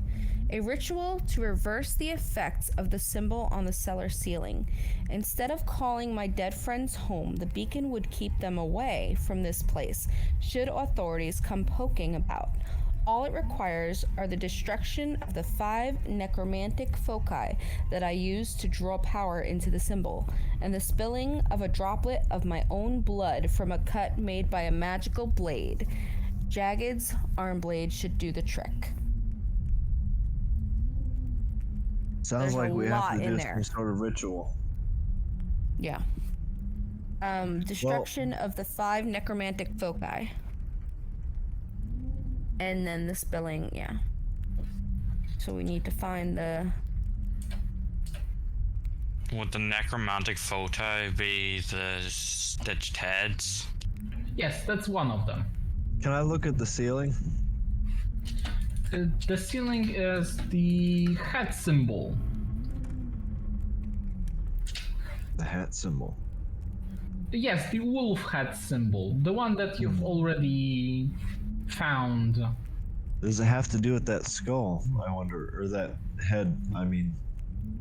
The one Wonder if we upstairs. needed that. Roll investigation. Maybe I can tell you something more. Alright. Can we all roll? Absolutely. Well, no need. 21. With my Oh, I know 20. nothing. Oh, wow.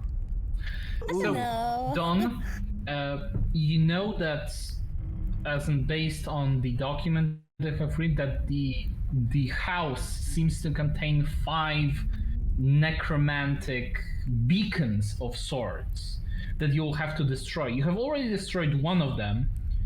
You get the feeling that the displacers had in the living room could also be one, Ooh. but still 3 are missing. You might have to look out for them while you explore. And you don't know who Jagged is right now. Well, is it possible for me to run up and try to go after that displacer head while everyone else is investigating? Absolutely. So you go into the living room, you see the displacers had. What do you want to do? I'd like to. It's mounted above the fireplace, right? Yes. I'd like to take it off and then just investigate it. You might So- have to not be a halfling to do that. As you're Well, I'll jump up on climb the on the fireplace. hearth, try to take over the displacer's beast's head, the head started to move, and then it wanted to bite you. Roll a wisdom saving throw. All right.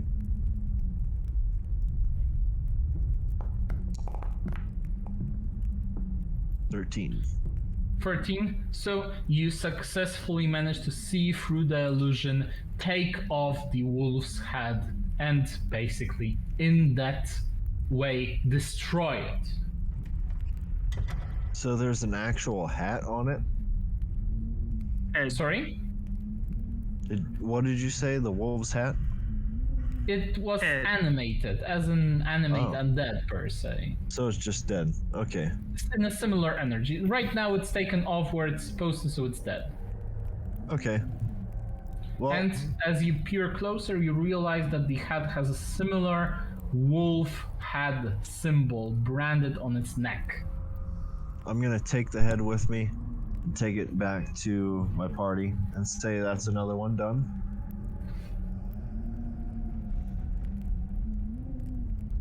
Should we check in We've these got 3 coffins? down. Yeah, it was going to be my thought next.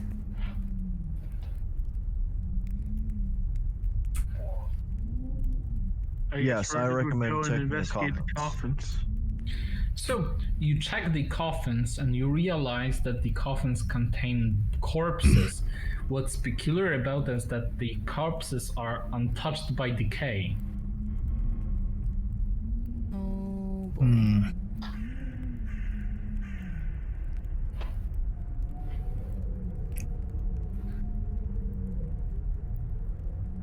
We're just gonna poke one. Apart from defiling the poor bodies that were kidnapped inside of this basement only to be turned into undead and now to be poked by Rodit, nothing happens.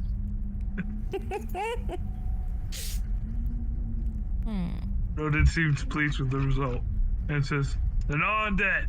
I think, maybe, probably." Alright, let's head upside and see if we can find any more of these. What's Fangs. this over here in the bottom left corner? Is that like another staircase? That's a second staircase, yes. Going up or down? Down or up? Going up. Huh. I'll let Yeah, it we'd go up the stairs. stairs. Meow. you go up the stairs and you find the staircase that could be used to exit the place if needed. Okay, I'm going back down. And you see Natar basically reversing on the stairs. So that leads outside. Let's not and say we did, okay? And she's gonna go up the other stairs. As you reach the trapdoor again, moving right through it. Here we go. I hate to gonna say this, peek- guys, but I'm pretty damn sure that there's something outside that we need. All right. She's gonna look out the windows and see if there's anything coming or anything nearby. So, you don't see anything nearby per se, but the Here. explosive dynamite still have a spyglass. Would you like to look through it? Sure. Sure. Roll perception. Okay. I have a feeling there's like a little hut, I think, outside here, right? Yes. I thought this was the hut. I'm There's just a kind little of house outside. like as I just kind of like take a quick. So I think Grauman's gonna walk over and check that out if anybody wants to kind of. Before you do, Natar, while using the spyglass, you realize that one of the undead that's approaching, still far, far away in the horizon, seems to be a warforged. It also seems like the blade of his choice is attached to his arm.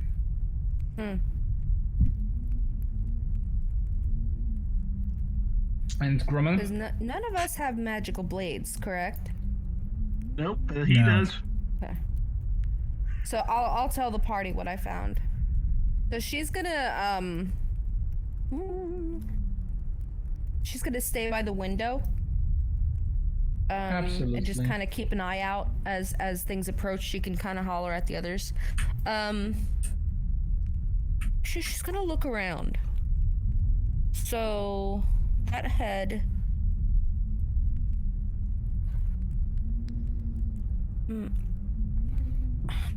So, have we taken a short rest?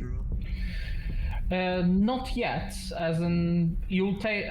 If you want to take a short rest, it will just lead to the next wave. So you'll need to, you can explore as you want, but after you take a short rest, we're just going to move forward.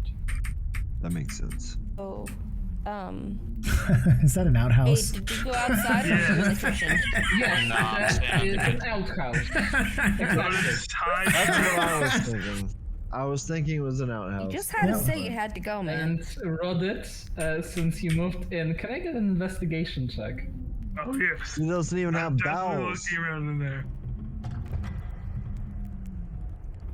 Let's see. 1 sec.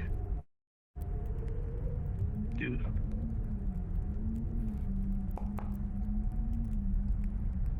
Nice. Rodit, as you move into the outhouse and you sort of look around, you notice that on side one of the walls seems to be a hidden container that seems to contain two red-like, as in two bottles with a red-like liquid. Ah, medicine. Perfect. Rodit is going to take these and put them in either of his pockets. Sure. Then he's going to walk out of the house and hand a healing potion to Grub and say, "Don't ask questions, just drink it when you need to." I would not drink that if I were you. So she'll look at Aid and just be like, she mentioned the wash basin, that there was a pet in it.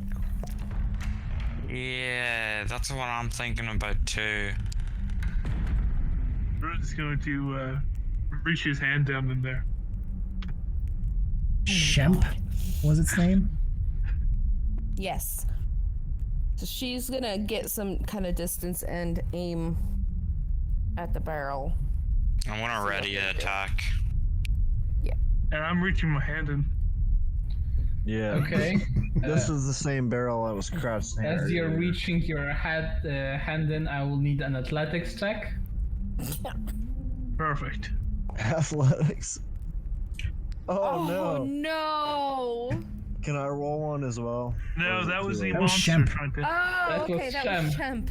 Let's roll this without any problem. Stakes out a crawling claw with a wolf symbol on it, and Natar neatly strikes it with an arrow, impaling it in the opposing wall. What the hell? Can I What was it? see what it is? Claw? With an Arcana check or something? Yeah. It's a crawling claw, and it looks exactly like this. Lovely. That's Oh. weird. Oh, okay. Sorry, Shemp. So it's got like a little tattoo on it. So with the wolf's head Of the wolf. thing, Mm-hmm. like what's going on with that? I like look around to the party and ask them. Someone really liked that was the dogs. symbol. And The it's a symbol Someone symbol. really thing. likes wolves. Karn. Why is it a magical symbol though?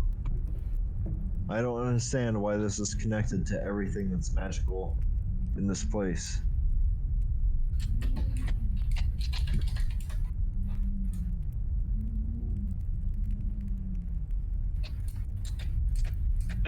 Harness. We have 3 of 5, right?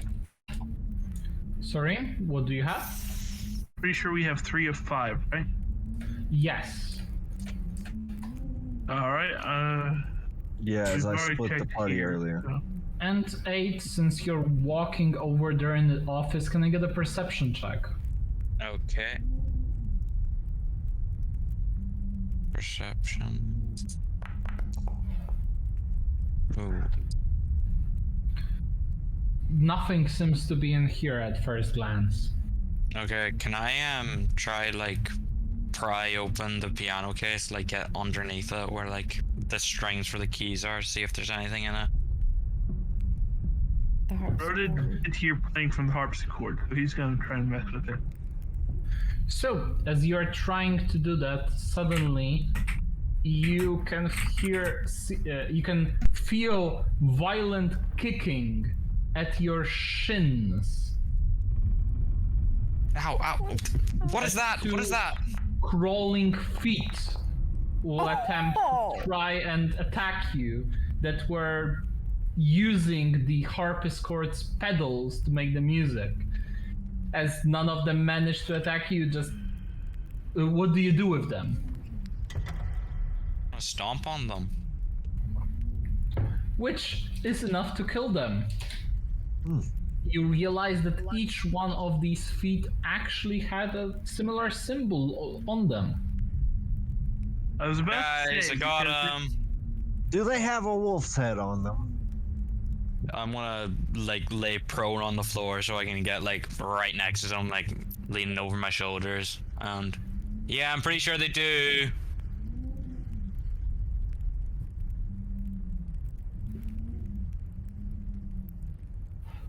Well, I'm still confused. So, Well, I why think all we need now is a magical blade. Yeah. Okay, Bring on the Warforged. got it. So, prepare yourselves. Are you doing any preparations before the wave actually approaches? You still have some materials. I will not be holding any punches. If only I could recover some spell slots. Same. So short Benjamin's rest, body yes. is going to appear laid out on the couch as Yes. Can we Let's take a recover. long rest? No, you do not have time for a long rest. Remy. You can prepare in any way you want, as in you can still set up traps, but this will be your last line of defense, so to say. So, this door right here that I'm at, it leads outside, right? This is a window. Oh. Can I drag the piano all the way up to this door just to block it? Absolutely. You drag over the piano and same thing, AC of 10, 20 hit points to break it. Yeah. And I'm going to grab this bookcase and shove it against these two windows over here. Got it. In a similar fashion, AC of 10, 20 hit points. I'm What's going this? to cast mending on the windows and the door and the couches so I can regain all their hit points and stuff. Yes, absolutely. But be worried that each mending cast is 10 minutes, so we'll be able to do approximately 2 of them. So, Say the front ones then. the windows then instead of the couch. So yeah, I'll go for this window and then this window over here. Got it. And Was sorry. this dresser that I'm in front of checked? Yes, it was already checked. It was where the head was. Yeah. All right. got people. Well, In- can me and Grommen successfully move this bed in Yeah, front of the window? in front of the windows. Got it. It up. and All right. And then, yeah, Even though close. I'm a halfling, I'm sorry I'm weak. and Glenn is A going window in the to kitchen. finish spending his hit dice on repairing Dendron, and is going to continue controlling Rodent for the moment, but have Dendron at the ready. So in the kitchen, there's just windows. Do we want to try and move the table or this? I don't know if this is just a Cupboard. cabinet or what. Yeah. Can a few of us move that to the window? Absolutely. Effectively blocking it in a similar fashion. Can I check this food? What do you want to check about it? Just to see if it's like you said it was still fresh, but is it like fake food or is it a trap? Oh, do you have like a poisoner's kit, herbalism kit? No, I don't think so. Rodent could try and investigate it for you.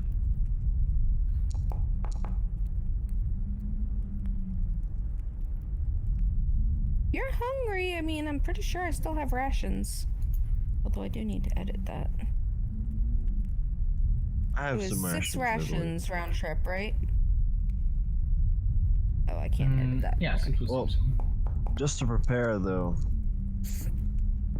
Well, I think I'm good searching wise. I don't think we're gonna find any more traps. Natara is gonna, even though this window has been fixed, she's gonna stand by this window, kind of bow at the ready. As soon as something comes through, she's ready to go for it. I'm gonna hide in the corner of this room here, like the kitchen. Got it. And Dendron's going to stand right here in front of the cupboard here. Grommen That's wants now to in front of the. Grommen wants to throw all of these body parts and skeleton pieces and everything else that he can toward the end of this hallway where the piano was. So he's just gonna throw a bunch of corpses on top of all of it, try to add to whatever the difficulty is of coming down that hallway. Make Yeah, a sure. pile. It will be a pile of bodies that will Rough equal terrain. to rough Difficult terrain. terrain. Smart. Got when, it. when no one's looking, that hand that Natar shot that had the tattoo on it, Grommen wants to take that and put it in his little trophy satchel. Something to remember this by.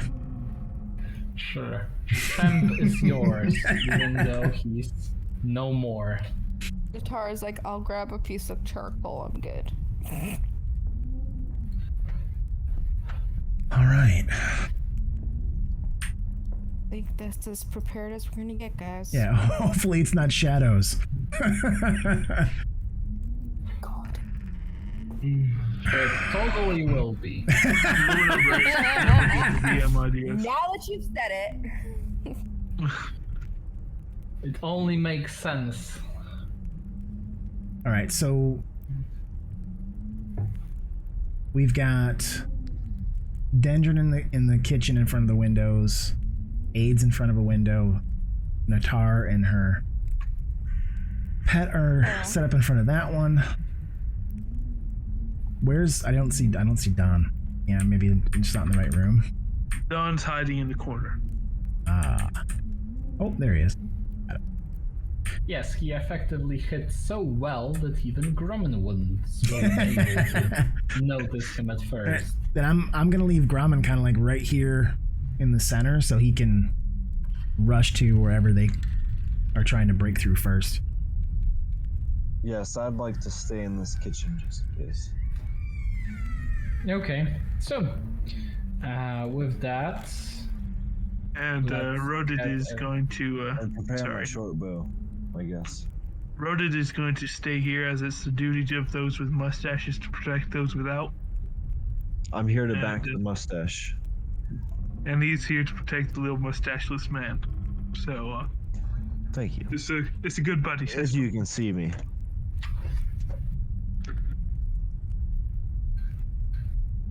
Should I stealth check? and not yet.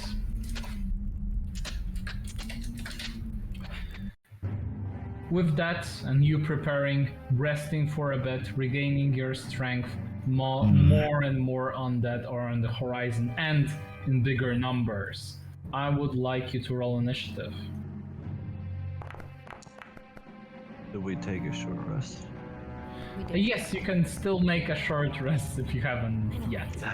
There you go, bro. Nice. It's your last chance. There will be no short resting in the middle of combat, though. East. Oh my god.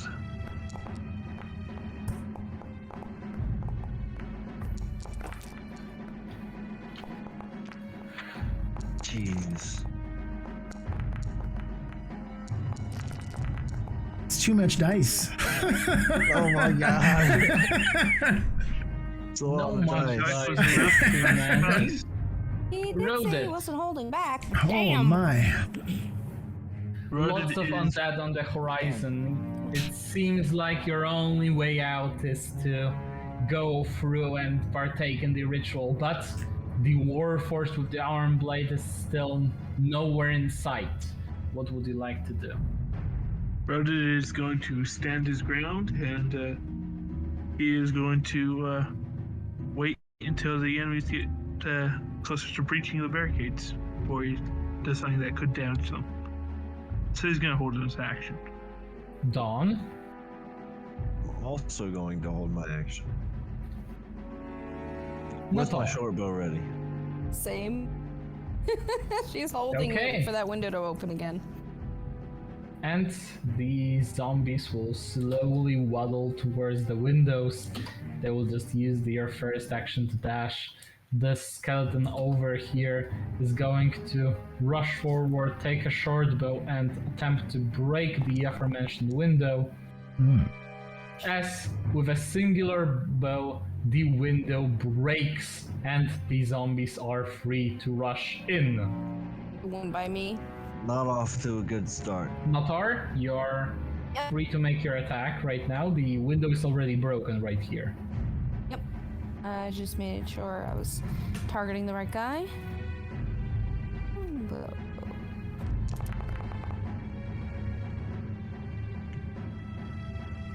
And the attack. And then bonus action from before. Could I have bonus action told Terra to guard, like if it opened to attack? Sure. Okay. So yeah, she'll attack the same one. Nope, I tried to. Anyway. Unfortunately, the attack missed. And That's it. the zombies, using the time, they will go through the windows. And since this one has a short bow, can't quite reach Natar yet, it will attempt to fire a shot instead, dealing 5 points of piercing damage at Natar, as the rattled bones are finally inside. And the north isn't quite looking as good as well, as this skeleton will move over here, grab its short sword, and attempt to slowly whittle down the window's defenses. This zombie over here will actually manage to course through inside, but at his full movement, it's still not enough for him to cross and reach Natar. Grumman, what would you like to do?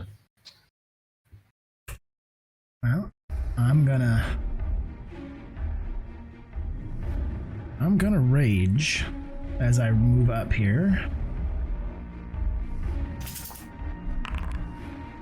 Got it. I'm gonna attack the zombie first.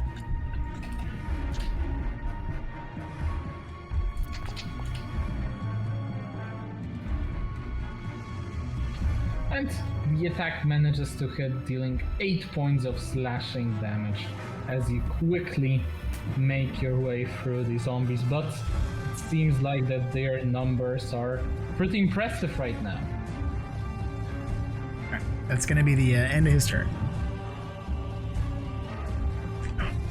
8, what would you like to do?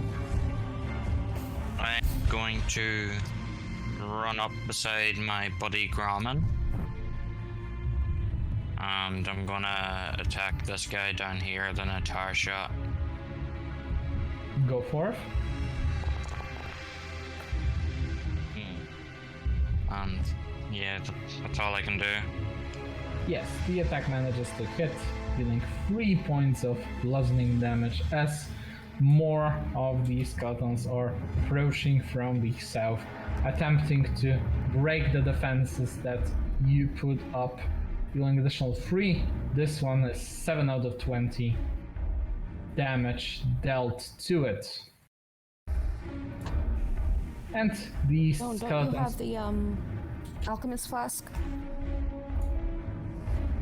Dawn has it, as in Yes, Dawn I do. took the supplies. And Natar, you can see a skeleton is aiming at you from the broken window, but it managed to just fumble terribly instead, as it chipped its already moldy weaponry, giving himself a negative bonus to his next attacks. And the zombie will slowly waddle towards the broken window.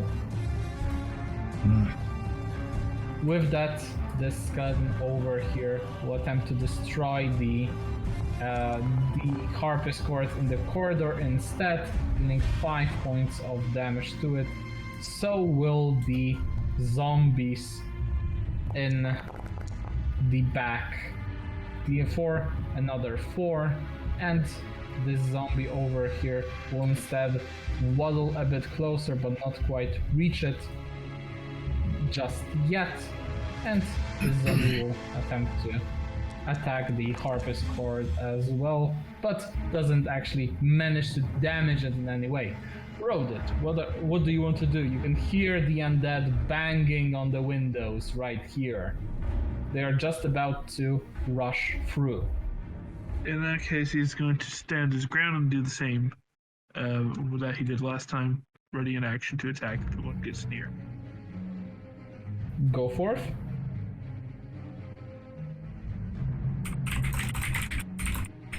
So the window is not broken yet. The window is not broken yet, although it is about halfway broken, more or less. You hear banging on the window and on the harpist cord in the corridor up north. Well, I'm gonna stay hidden. How do I use the alchemist flasks? I don't see them in my inventory. The Arkham, you just roll dexterity, and it counts as an improvised attack, so you don't actually add proficiency or anything with it. And I think the alchemist fires like 2d6 fire damage. Let me double check. So can I hold my turn using that and waiting for them to penetrate the window? Absolutely. Alright, that's what I would like to do. As an action, you can throw up to 20 feet. Make a ranged attack. 1d4 fire damage at the start of each of its turns. Are you okay with that? Yeah. Okay. Wait. As long as Rhoda is okay with that. As long as I don't get doused in alchemist fire, I'm good. Is he safe? Natural ones incoming. Nator. She's gonna get out of this area. Oh wait, that's right. Hold on. Back one. Nope, there's a wall there. Back one. And she is going to see where we are. Yeah. She'll attack once. That manages to hit, dealing 8 points of piercing damage to the skeleton. And Tara will do the same. Or not the same, obviously. She doesn't have a bow, but she'll try and attack. But she's as deadly as you, as she manages to finish your job with a quick 1-2, an arrow follow up with a nasty strike from the talons renders this skeleton no longer a threat.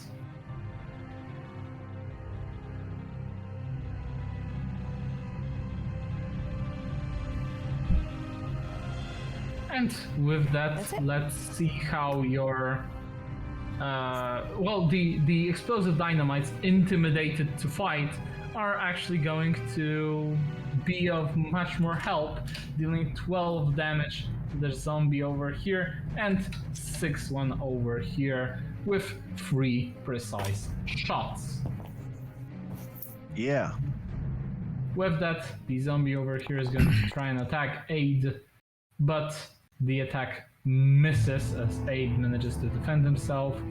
And Aid, there is an arrow coming straight in your direction, fired by the skeleton outside as he missed.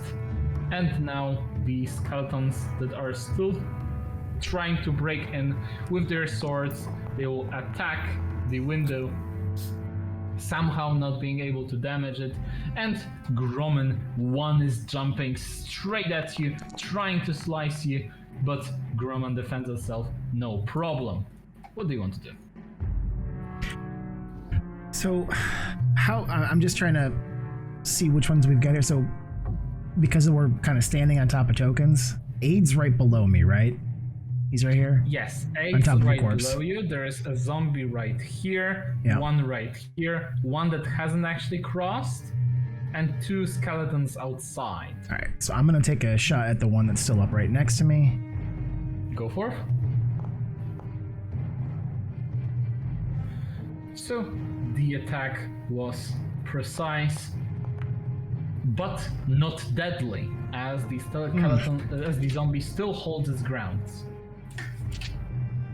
Yeah, I'm going to end my turn there. I'm going to hold the Orange Fury for something else. 8, what do you want to do?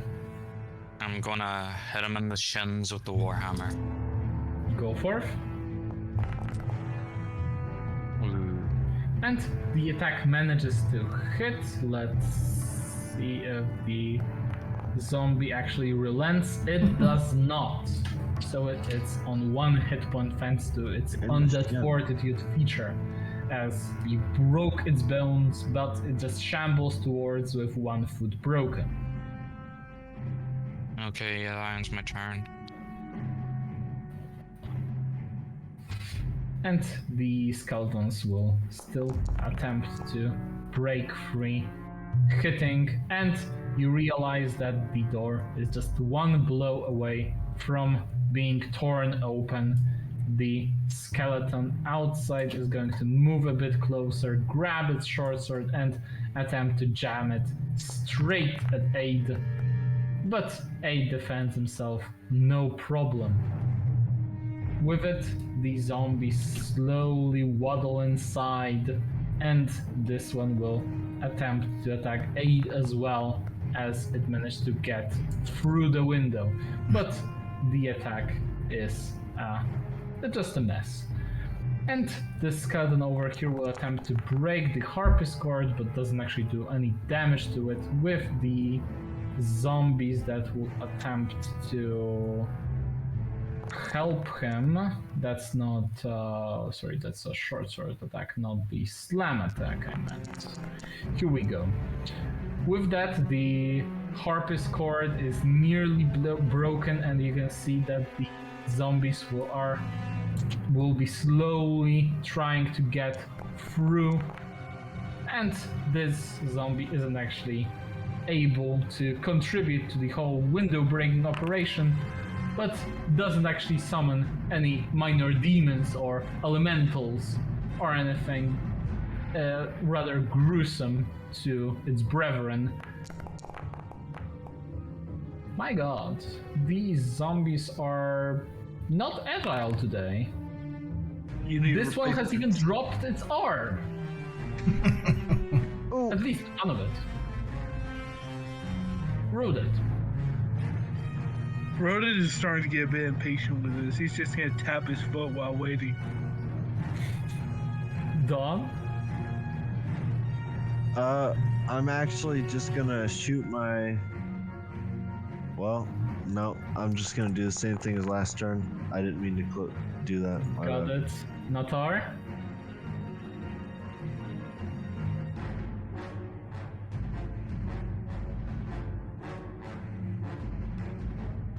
I think you might be muted. Natar? I am, thank you. Sorry, I was talking to myself. My dog was begging for attention, so it was loud. I know the feeling. And you grab your longbow, quickly fire an arrow, and deal 7 points of piercing damage to the zombie. And then Tara will also go in for this attack as well. We're double teaming Another stuff. 8. Yeah, that's great. Terra flying by, ripping the flesh, tearing the zombies apart. You make a good team.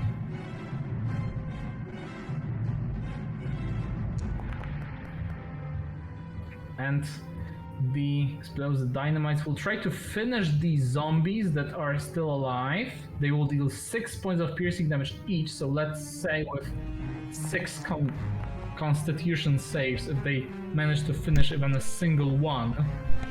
Oh. But they do not. Oh. As each of Man. the zombies is now 1 arrow deep within, but it's not enough to quite yet kill him. As 8, this zombie attempts to maul you through, and it actually managed to hit, dealing 6 points of bludgeoning damage to you. And following up, this skeleton will attempt to fire an arrow straight at you, and actually manages to hit a rather grisly blow, dealing 7 points of piercing damage. And with that, the How's it skeleton looking? tries to finish off the cupboard, actually breaks it, and finally moves inside.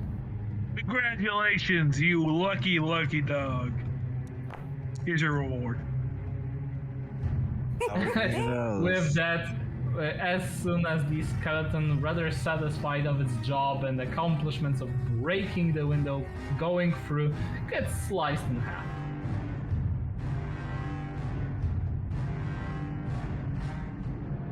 Rodent size, finally.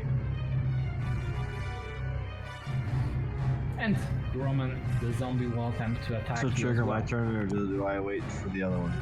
As in, you can shoot at him, but it will just, waste the alchemist flask. You can wait for another one if you want. I'll wait. Got it. And Grumman, you received a blow, but to you, it was just a scratch. How would you like to retaliate instead?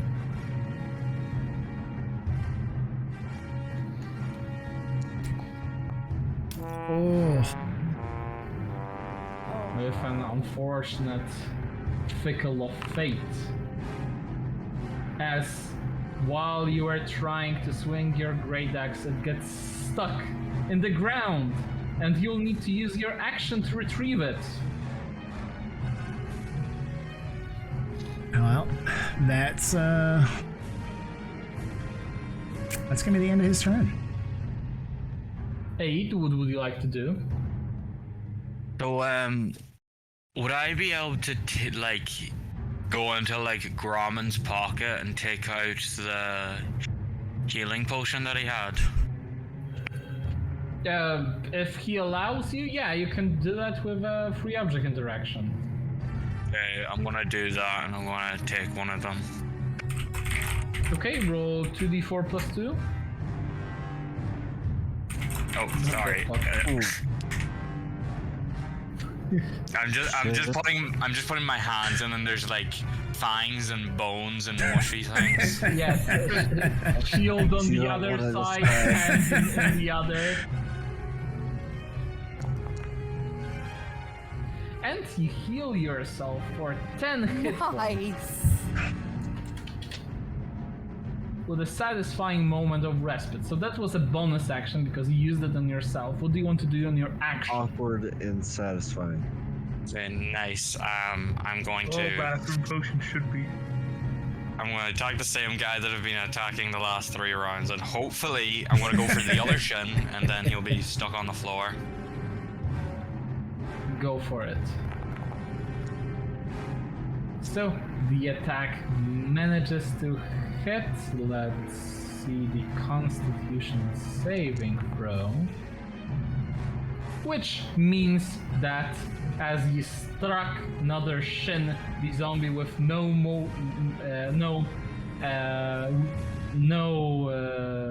way of preparing himself through the earth, gets just stuck on the ground, shambling sadly. Okay, that's it. Hi.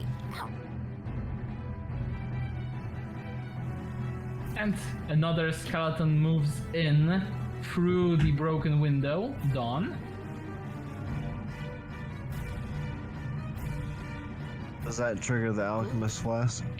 Yes, you can attempt to throw the alchemist flask with Is it with a dexterity check. dexterity? So D20 plus dexterity, no proficiency. Yes, exactly.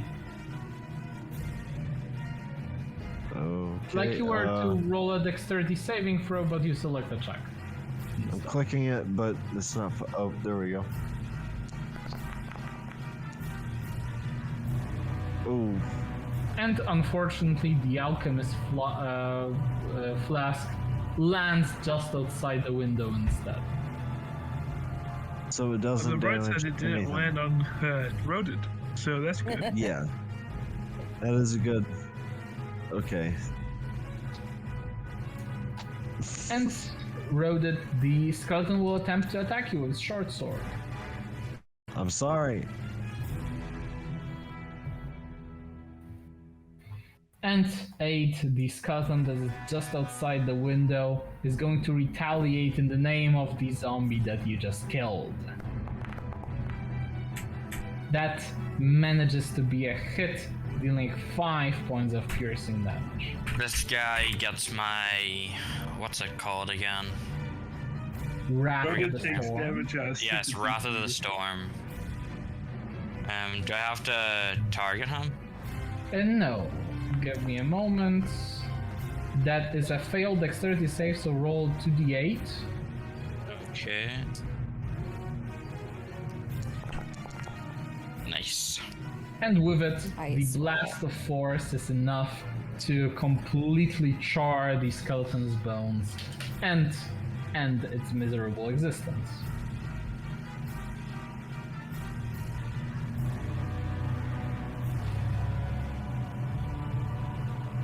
With that, the zombie that's standing next to the fella, still alive, not falling prone, not falling unconscious due to all its wounds, will attempt to attack you as well. But this one just misses.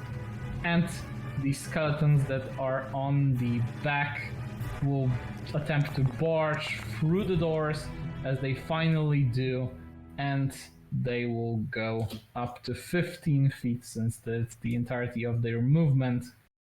This one will go over here, since because of rough terrain, they're all dashing inside, and this zombie actually moves through the window where Roded is and attempts to swallow Roded, perhaps whole, but instead misses. And the zombie standing outside will move inside of the room. It looks like the zombies, the undead, have already broken through your defenses. Roded, what would you like to do about it? Reward this lucky bastard here with great sword attack.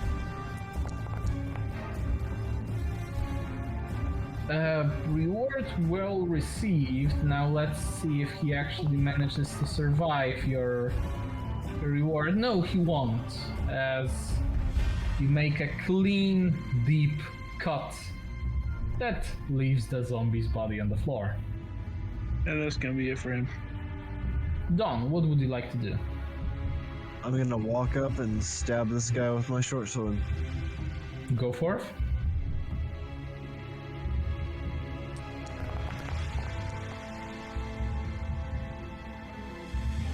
And you dispose of the skeleton with, that's without the 2d6.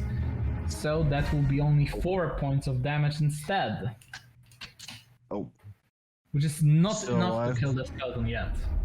Alright, I'm gonna trip the one that's coming out the hallway as a bonus action. And you do manage to do so as this zombie trips on the floor. Does it block the other one as well? It's not blocked, as in you can move through allies even if they are prone. Okay. That ends But my he will turn. have less movement in his next turn. Natar, what would you like to do? She is shooting at the zombies near the window.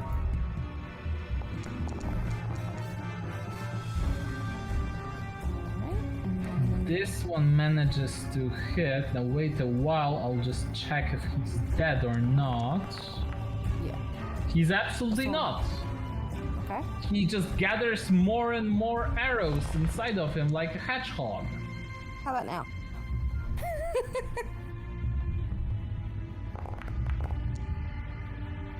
It seems like arrows were not the answer, but rather sharp talons cutting the skin and tendons. That's her turn. And the dynamites will attempt to help with the situation inside of the house. They will attempt to finish this zombie off. So let's see, let's just do the constitution saving throws. That's 6 plus 5, so it will be 11. So after the first shot, he still goes through. He gets another shot straight in the chest, still lives through it. And with 3 shots from the other group, they are not able to accomplish what Natar did in 2 attacks. Eroded in what?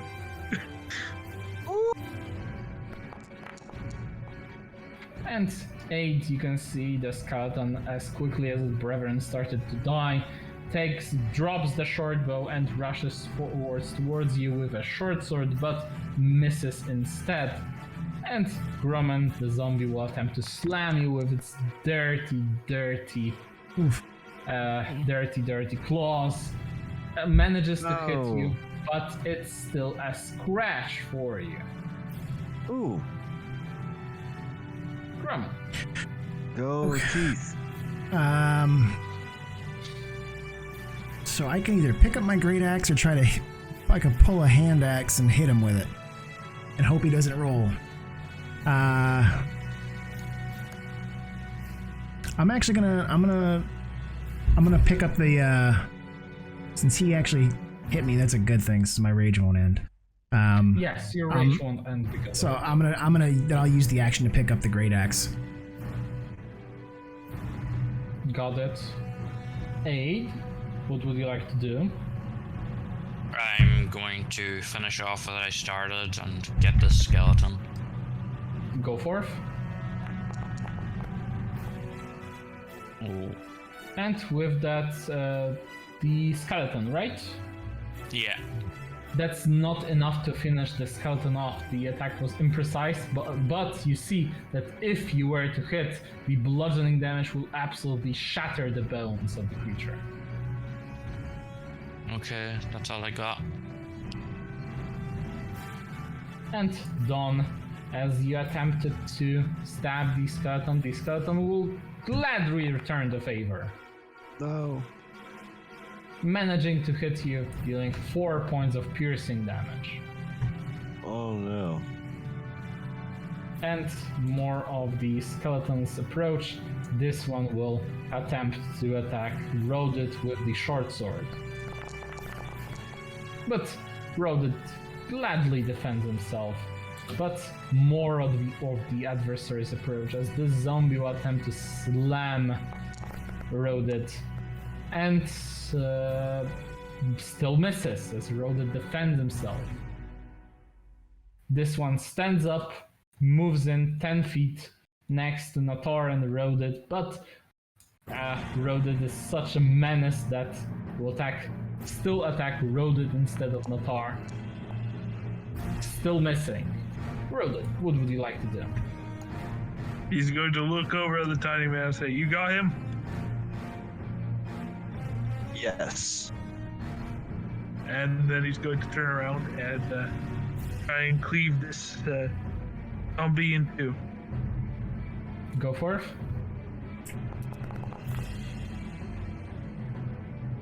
Well, I would have had advantage, but I don't think that matters in this case, so. No, that does not in fact matter, because of the fact that you deal 23 slashing damage, which is quite not enough. Maybe roll the die just in case it's a natural 20. 23 is not enough to kill a zombie? Jeez. Not this one, they have randomized HP after all. Alright.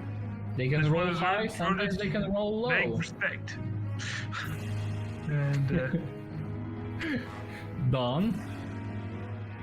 Alright, well, I would like to actually trip this guy here that I'm targeting. Okay. But the zombie stays at the Damn. ground. Alright, then I'm gonna attack this guy with my short sword. Go for it. Nice. With a Yes. natural Yeah. 20, the skeleton lies beneath your feet. Would you like to narrate it in any particular way? Honestly, I would just like to take my short sword and just cleave him from the bottom up, since I'm short. So you take your short sword, you stab it right in the spine, and you just split it in half.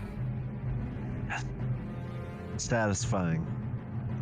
And then I'm just gonna step over here, beside Rodin, and get ready for the next part. Natar, what would you like to do? Good question. it goes like this: stabby, stab. Right, but that's not my bow. Shooty shoot. And I don't think I have finesse. Crap. Alright, I'm gonna step back and take the attack of opportunity. 5. Absolutely. The pleasure is all mine. I'm sure it is. Yeah. As the zombie manages to scratch you on your way out, Oof. 2 points of bludgeoning damage. But you waste no time, deal 8 points of piercing damage. Let's see if it's enough. It's not enough to finish him off. Okay. So Weird. Ah, crap. Nope. And Terra's attack was not precise enough in that matter. Alright. Poor Tara. She's done her share, so it's alright to Let's miss a She's couple. probably see how tired by the now. Dynamite spare out. They will manage to get one attack, so they will desperately try to finish the zombie off. Let's see. Right now, I was counting. He has like 5 arrows deep in him. Let's see. 6th one. Not enough. 7th one. Not enough. Oh my gosh. 8th one. Jesus. Not enough. How many arrows will the explosive dynamites attempt to lodge into one zombie? Find out next time. As You know how many arrows it takes to get to the center of a necrotic beast? Find out next time. 40 Tim. And Roman, the now hedgehog-infused zombie, will attempt to attack you. But it seems like all of the arrows are preventing him from, creating an actual opportunity for him for an accurate attack. Seems like advantage. So not that bad. So just to make 10 arrows, maybe. is there? So 8 is right. Just because of the way the tokens are stacked, I can't. All I'm seeing are dead bodies. But 8 is right here, correct? Yes. Is there- right here. Is there anything alive in this space? No, there's nothing alive on this place. There's a skeleton right here.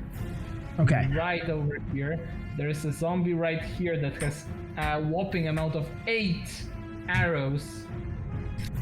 So Grauman's gonna spin around him so that he can get advantage on flanking with where 8 is at. Go forth. Because those ones are no fun.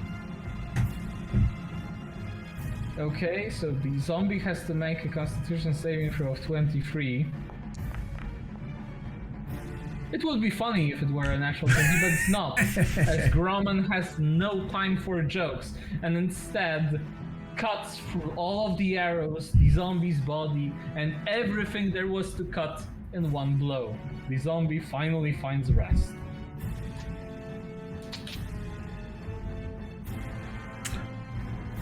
So that would have been 5. So it's about 10 feet for me to move all the way over there. I'd like to use the remainder to try and be 5, 10, 15, 20. I'm going to go 25, 30. Try and get in here to help a little bit since I think it's just the one. What would you like to do? I'm going to attack the skeleton again. Go for it.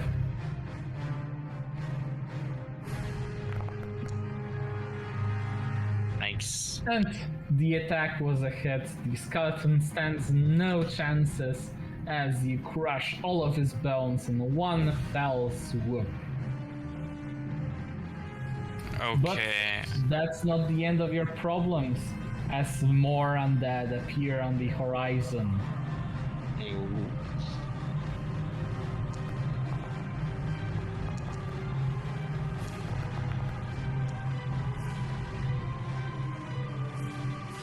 Holy crap. Oh god.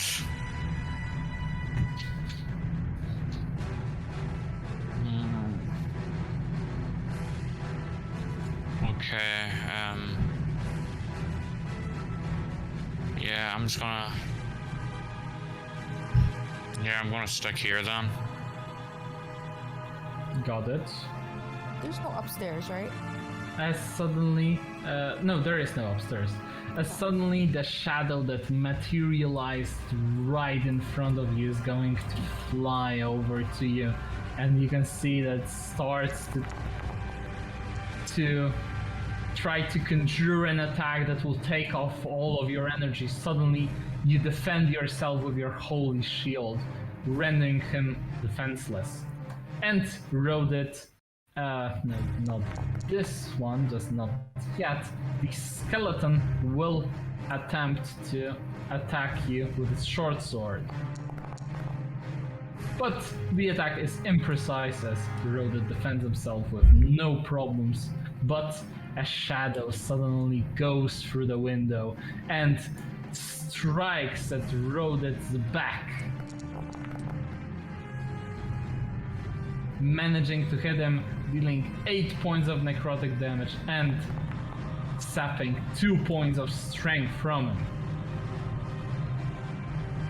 Alright, he has 6th strength now. And the zombie will attempt to attack as well, but it's not as precise. And Dawn, this zombie will attempt to attack you instead. But also Where I die. missed. Oh, Roded, what would you like to do? He's going to slash at this zombie directly in front of him. Go for it. So this shadow will no longer have advantage, hopefully. But Wow, the attack misses. that's unfortunate. I missed Dendron.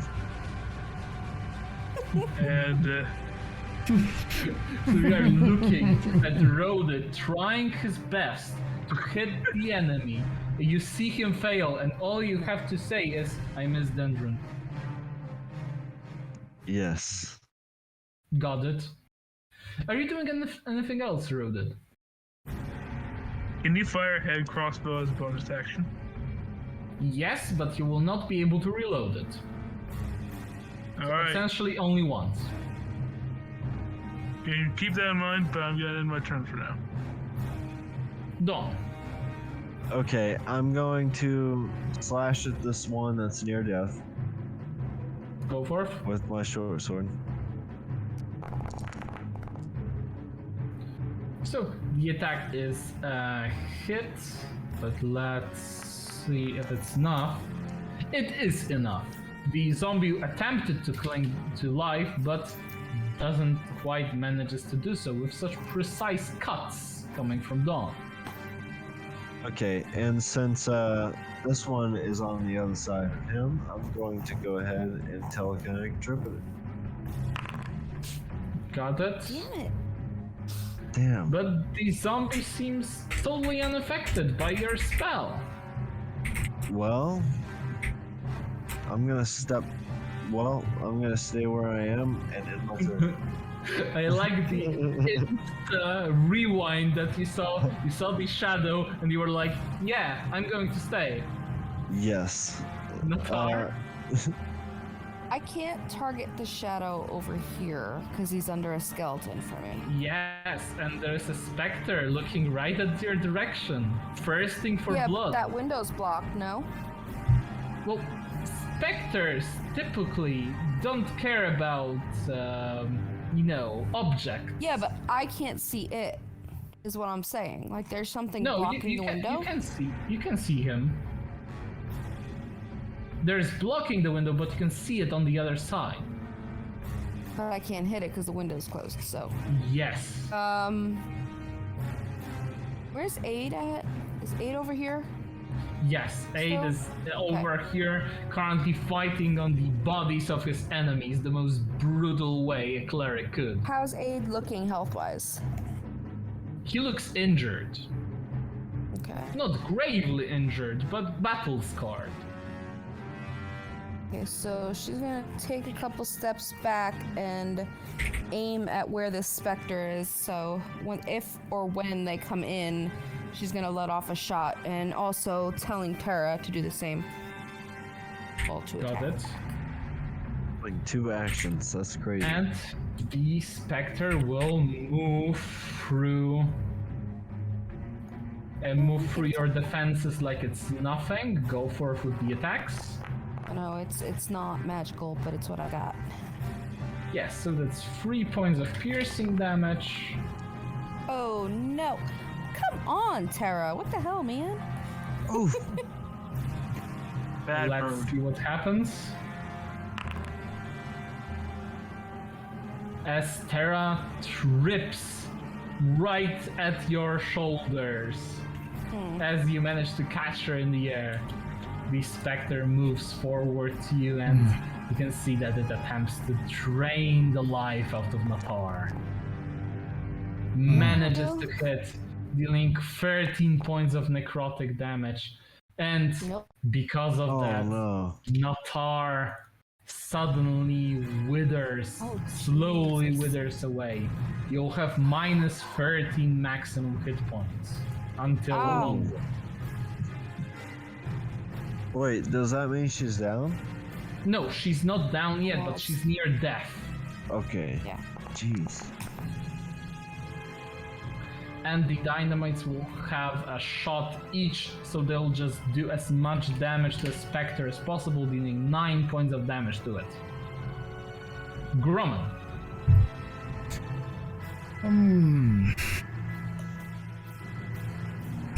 So we've got a shadow in here and a specter in there. He's And a gonna, shadow out here. yeah, he's gonna step up.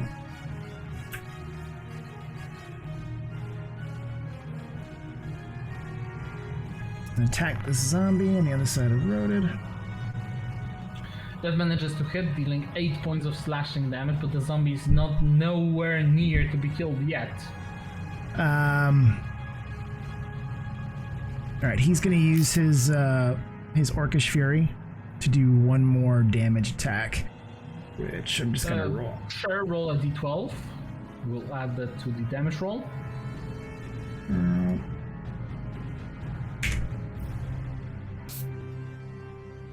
So for additional 4. And that's gonna be his turn. 8, what would you like to do? He's gonna start off by seeing the specter behind him, the shadow in front of him. He's gonna pull his amulet off of his chest, like snapping the cord, and wrap it up in his hand. And he's gonna ready to attack this shadow with his warhammer. Go for it. Nice. Wow. And with that, Yeah. with 16 points of bludgeoning damage, We need to constantly bedeck him in amulet so he can always tear one off when he's attacked. you deal a beautiful. substantial wound to the shadow, dispersing the darkness. Okay, and I'm going to... Let's see, yeah, I'm going to move up behind the specter. You will provoke an opportunity attack. How come? Okay. Wait, what's opportunity He said, "How attacking come?" me? This shadow There's over nothing here, there. it's not dead yet. Oh, sorry, I thought it was dead. Right. Sorry, that was just me. Alright, then Got if it. it's not dead, then I'm staying. Absolutely understandable. So the shadow would like to attack you instead, retaliating after the vicious blow it received. But you hold your ground and defend yourself with your shield. And roll it, the skeleton will attempt to finish the job and strike you with the short sword, but by some miracle you still stand defending yourself as these hordes of undead relentlessly attack you again and again, and Enter the that. shadow just manages to do so. And you know what? That's actually 15 damage, so that's enough to just destroy Rodin the puppet completely. Outright. So, That's as in, I don't know how the puppet exactly works per se, but I do know that massive damage doesn't work that way. You have to up the HP above Sorry. the actual hit point, so that he'll have to do 22. yeah, for the puppet, if its maximum HP is dealt in a single attack, then it dies. Oh, It's okay. destroyed outright. So let's I was just starting to like the mustache. Glenverin attack. Glenverin appear instead. Man. It's a rough fight. Mm-hmm. And Warforged isn't even here yet. And Grommen, Don't remind the me. zombie will attempt to attack you as it just leaves a little mark at your skin, nothing else. Glenverin, what would you like to do? He is going to, as an action, summon a new puppet. In this case, it's going to be Dendron, who he just repaired. Okay. Yep, and Yay! he is going to. What do you do? Disappear? Yeah, he's going to disappear. Here we go.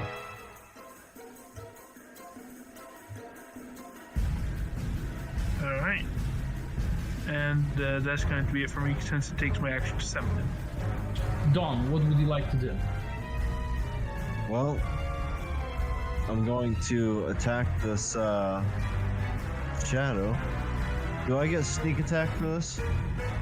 Yes, because Dendron is within 5 feet. It actually won't let me target it, so I'm just going to go ahead. Go ahead. You I target think it. that you already have it targeted, actually. So you attack, but the shadow just gets carried with the wind. Well, I'm going to try to trip it. So the shadow fails, but not unsurprisingly to you, a flying incorporeal object can't exactly be tripped, per se. It's immune to the Alright. prone. That is my turn. Natar, what would you like to do? That blow was incredibly vicious. She's gonna You don't know. try. She's gonna try and heal herself. Stop, Rim. Go forth.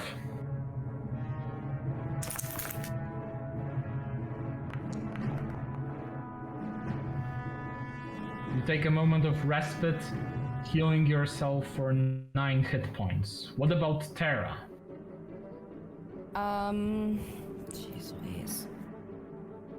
She'll swipe at the specter. Go forth.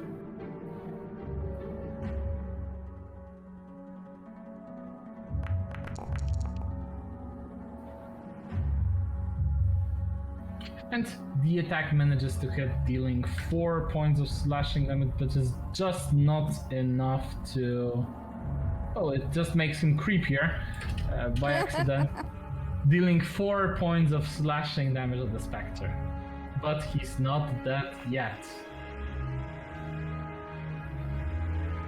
As the Spectre extends its hand and attempts to finish Natar while she stands. Oh my god. That is a critical hit. Roll a Constitution saving throw. Natar is unconscious, but is she dead? No, she's not. She clings dearly to life. Thank God. Oh my Or god. the gods. I don't necessarily have a deity. Now Terra And still the- fights even if I'm unconscious.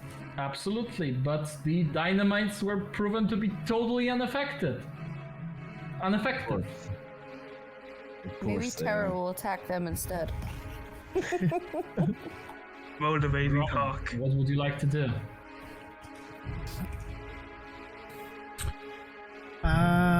Let's see here. Now, I'm gonna take another hard swing at this guy. Go for it. Be normal this time. And a hard swing is all it takes to finish the Ooh. zombie where it stands. Congrats. And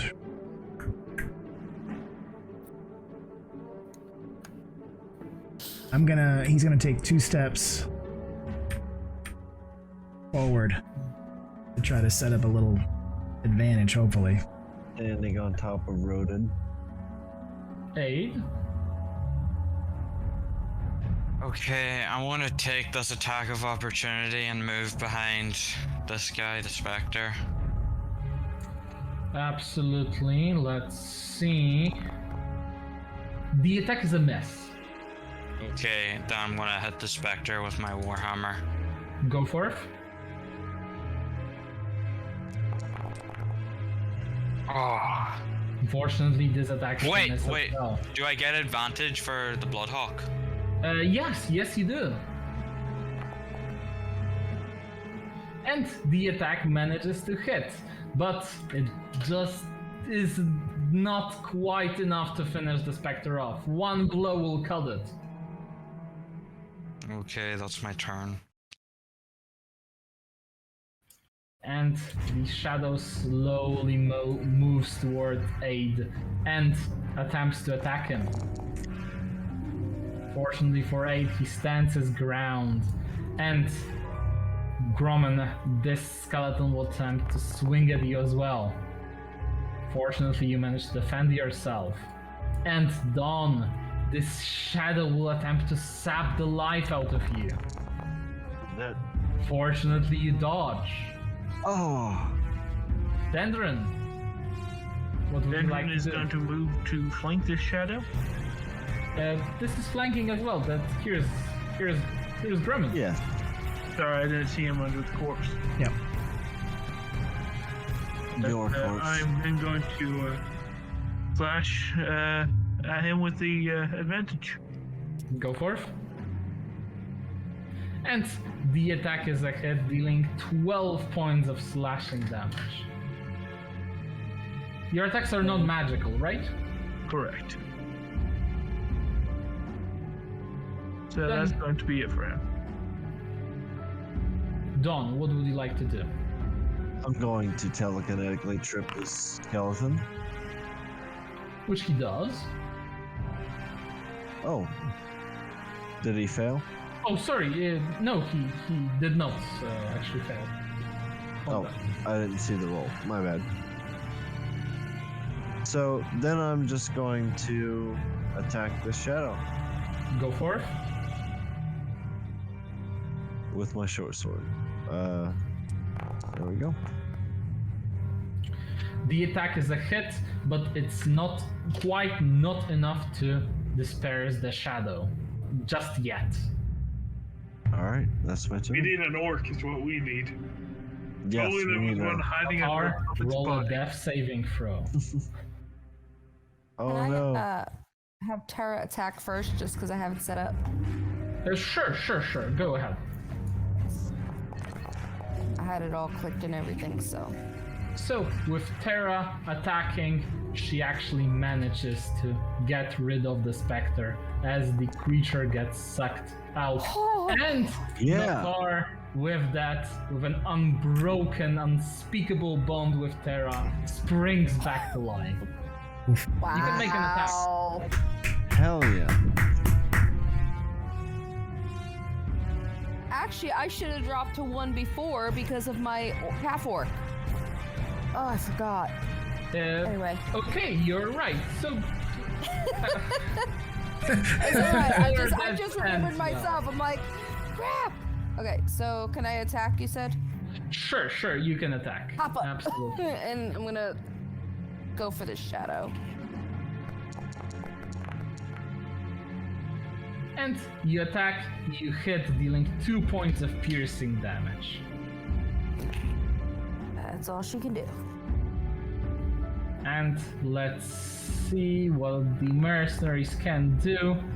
They can't land a shot, and it will actually be enough to finish the shadow off, plunging it into Wow. darkness where it came from. And outside of the hat, to the south, you can hear a terrifying scream. Blood for the jagged. As a creature, arm, blade in hand, approaches the house. Oh no. Grumman, what would you like to do? All right, so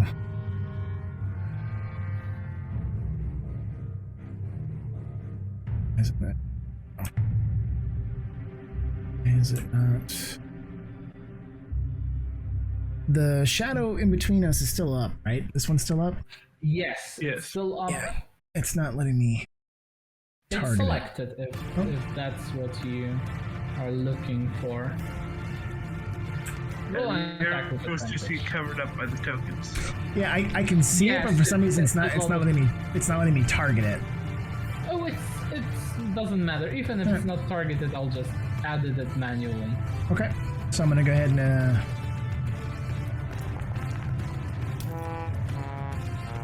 You grab your great axe and accurately attack, dealing 5 points of slashing damage, which is still not enough to finish the shadow off. okay. It's gonna be the end of his turn. Aid, what would you like to do? You can actually hear the Warforged coming from the south. Yeah, I'm not willing to deal with that by myself, so I'm gonna move.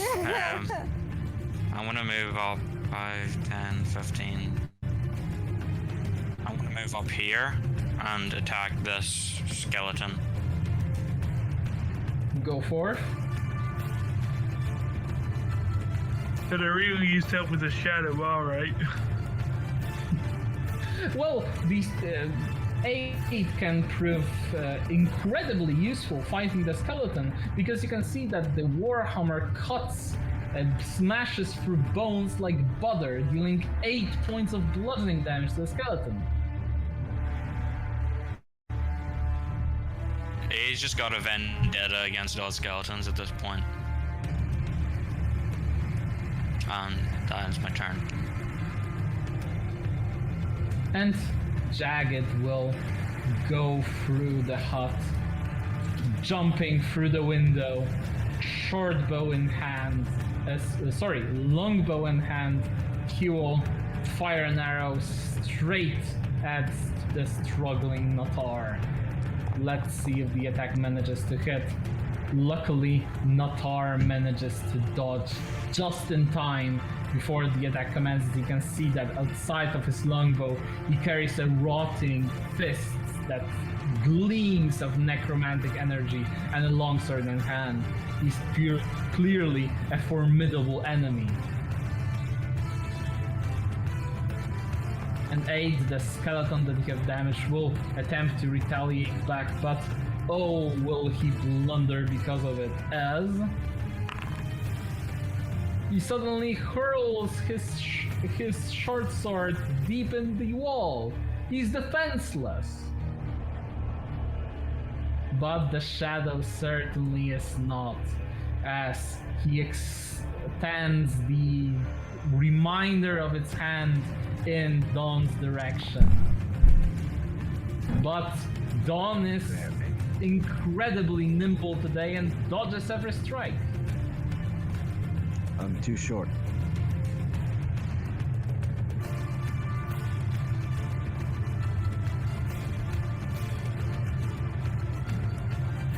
Is Dendron currently wearing clothes?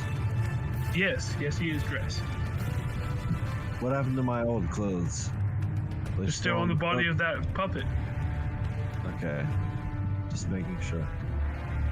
And he's going to attack with advantage at this guy. Go for it. The attack manages to hit as you finally take care of the shadow. Nice. And then Edrin is going to start running towards the other one. But it's no time to celebrate, as it looks like that the aforementioned shout of Jagged has brought more enemies. You'll need to kill him as quickly as possible. That's going to be it for Denver. Dawn, what would you like to do? Alright. Can I move into the room? Sure. Alright. I'm really wishing... Okay, wait. I can probably only move to here, right? Yes. I'm gonna shoot at him, at Jagged, with my short bow. Got it.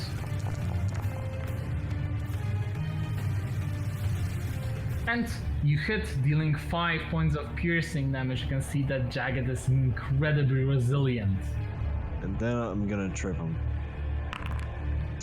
I really wish I had spell slots. As he is agile, he doesn't even blink at your feeble attempts of tripping him. Ah, that ends my turn. Natar, with more undead on the horizon and this terrifying enemy at your sight, what are you going to do? She's backing up because she be hurting. And she does get one innate casting of Hunter's Mark, and she's going to use it on Jagged. And shoot. Go forth.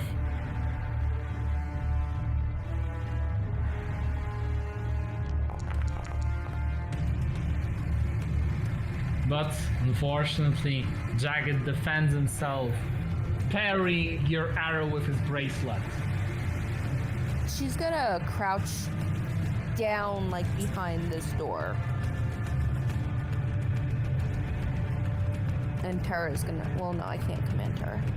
Well, Tara can move without my command, so she's gonna come in here with me. And the dynamites will each fire one arrow at Jagged, but you can see that it just deals pitiful amount of damage to him. Grumman, what would you like to do? Grumman's gonna swing his great axe at the skeleton in front of him. Go for it. And that's enough to finish the skeleton off. Alright. He's gonna try and move up here a little bit. Let's see if we go 10 foot. He's gonna move to there for 10 feet to try and get a... And then that's Jagged, I take it. It's 10. And another 10, he's gonna end his turn there. Aid, what would you like to do? I am going to follow suit and head 15 feet there.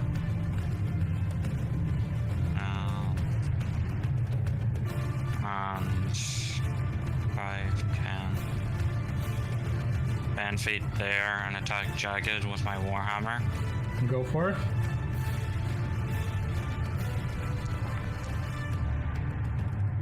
And Jagged laughs as your imprecise strike does not concern him.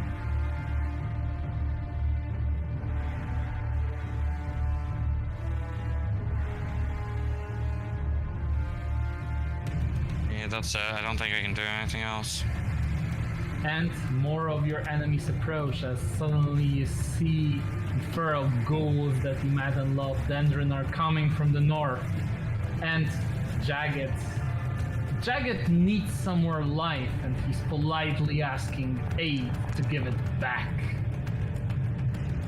Fortunately for Aid missing, he takes a swing with his arm blade straight at Grumman.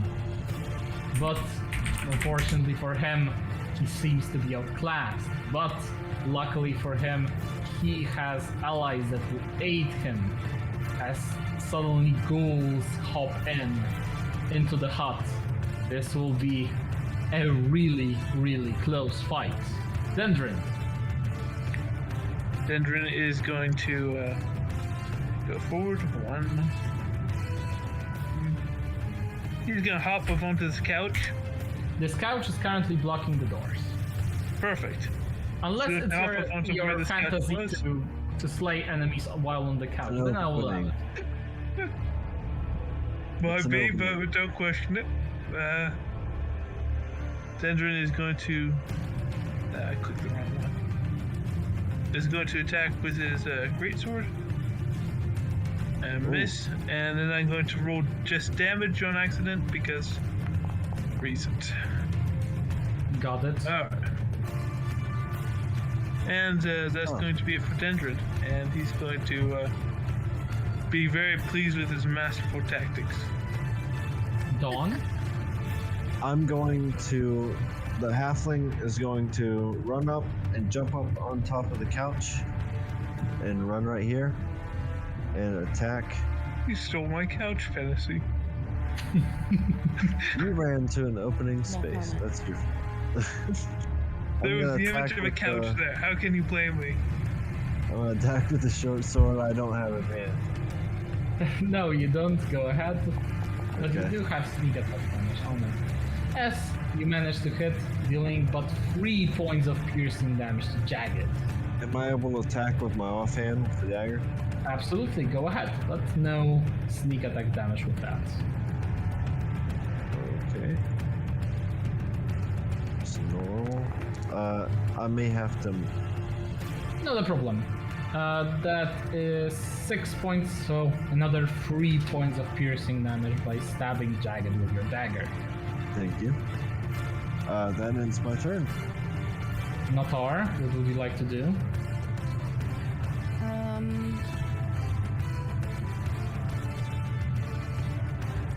Come down here. And come on. Alright. Oh my goodness, I cannot see that wall. Hold on. I'm gonna come down here and shoot. Go for it. Come on.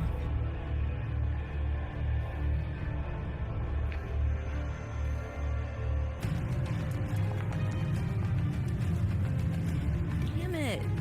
And Oh, sorry. unfortunately, it's a bad moment to miss. As you restrain yourself in your clothes No. by sheer accident. She accidentally threads her clothes into the arrow and then fires it and gets back around it. And then Tara is gonna take a swipe.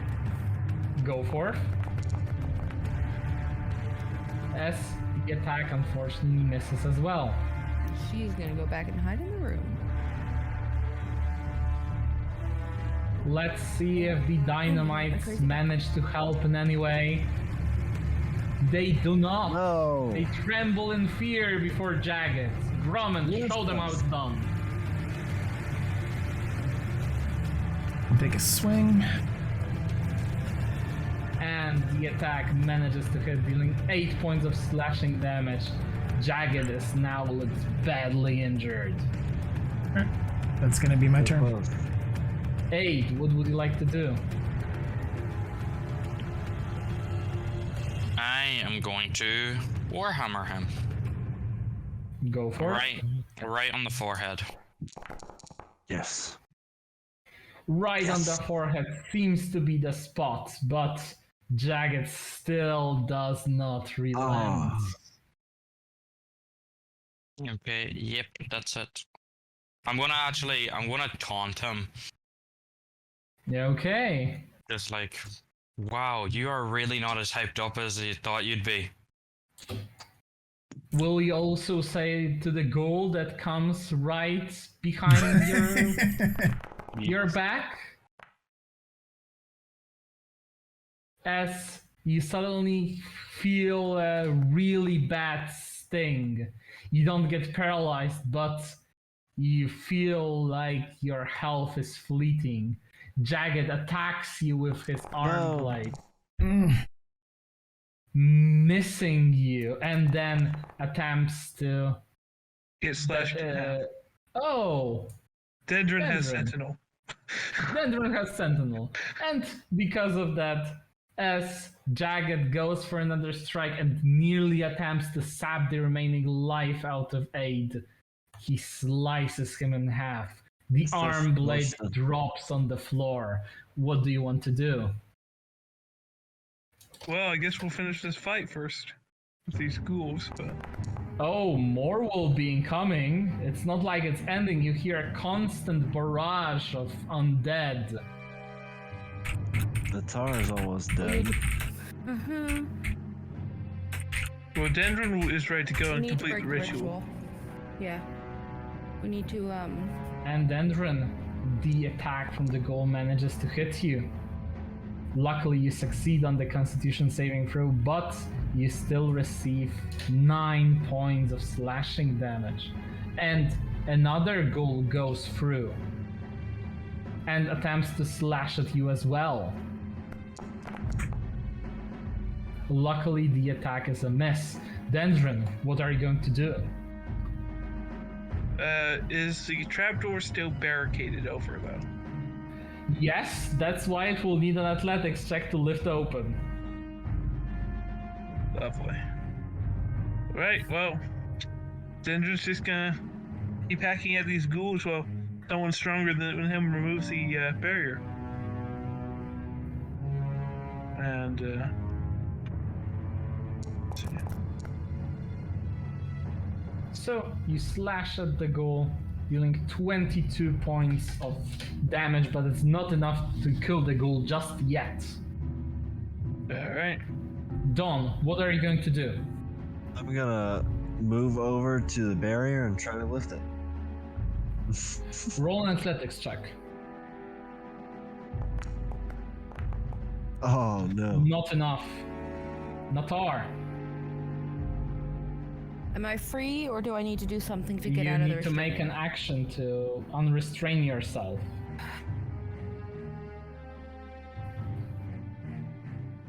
So it's an action to unrestrain. Do I have to roll or just? No. Just proclaim that you are using an action Yeah. to do that. That's I've got to do.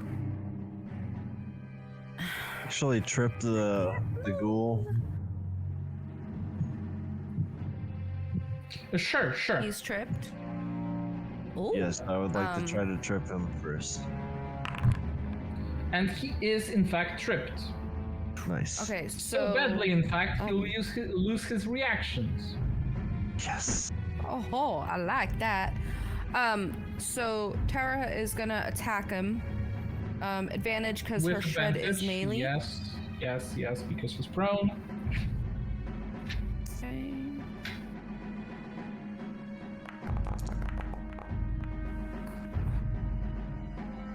Dealing 6 points of slashing damage to the ghoul. And then Natar gonna move to the barricade. She's got no action to hold, but next time You- around she's gonna want to help somebody. Yeah. Got it. So The dynamites will attempt to help in any way they could by landing their shots, presumably. And they do. They manage to kill the ghoul right here and deal 6 damage to the one right here. But as they do kill this ghoul, suddenly more undead appear from the woods, and a giant behemoth that stands in front of them. We're done. are we missing any foci? We're dead. No, we got all of them. Okay, so we just got to get this thing out of the way. Yep. Oh, we needed to do the ritual real quick, but The ritual is just stabbing the Yeah. necromancer lady, so you're pretty much done. Brought her But butt upstairs. yeah, we just Grumman. need someone to unbarricade it. All right. So Like a don't- very strong half orc, if we had one. Yeah. So Gromman's gonna go rumble, bumble, stumble over here. And Got you said it. it was an athletics check. You said correct? yes, an athletics check. 12 or more will be enough. Not a 2. He's raging, isn't he? You have advantage on it. Yeah, exactly. Yeah, you have Oh. advantage when you're raging. On strength saving, strength checks and Strength saving checks and throws. saving throws. And yeah, Gromman absolutely demolishes the barricade. Excuse that first attempt. I can do better. Get on there. Let's see it. All right. Hey, what are you going to do? I probably should have picked the sword up when I ran. I'm going to. The Just arm gonna- blade is still on the ground, mind you. Oh, okay. I'm gonna pick that up and Got well, it. I'm able to. So what? I'm able to just dash in here and You should go be into able the to. Yes, you're basement. able to dash in here thanks to Gromman, go into the basement, stab the necromancer woman, and because of that, the entire area around this is turned, with all of the undead suddenly rush towards the forest and run away. With that, the combat finally ends. Oh, that was so close. I would That like was to those congratulate gold you for reaching level 4. I hope it wasn't too hard. Woohoo! Too hard. Oh my god. He says Kill all that these he wasn't that meaning are to. Yeah. Oh, that was bad. She's been sitting at 1 for like 3 rounds. That was scary. And yeah, I had fun. I hoped it was exciting. I really like the but it's not quite end yet, because if you come back to Salvation next week, you'll find out you'll have to face the world's most famous assassins that, well, are looking for the Oracle of War. That is you.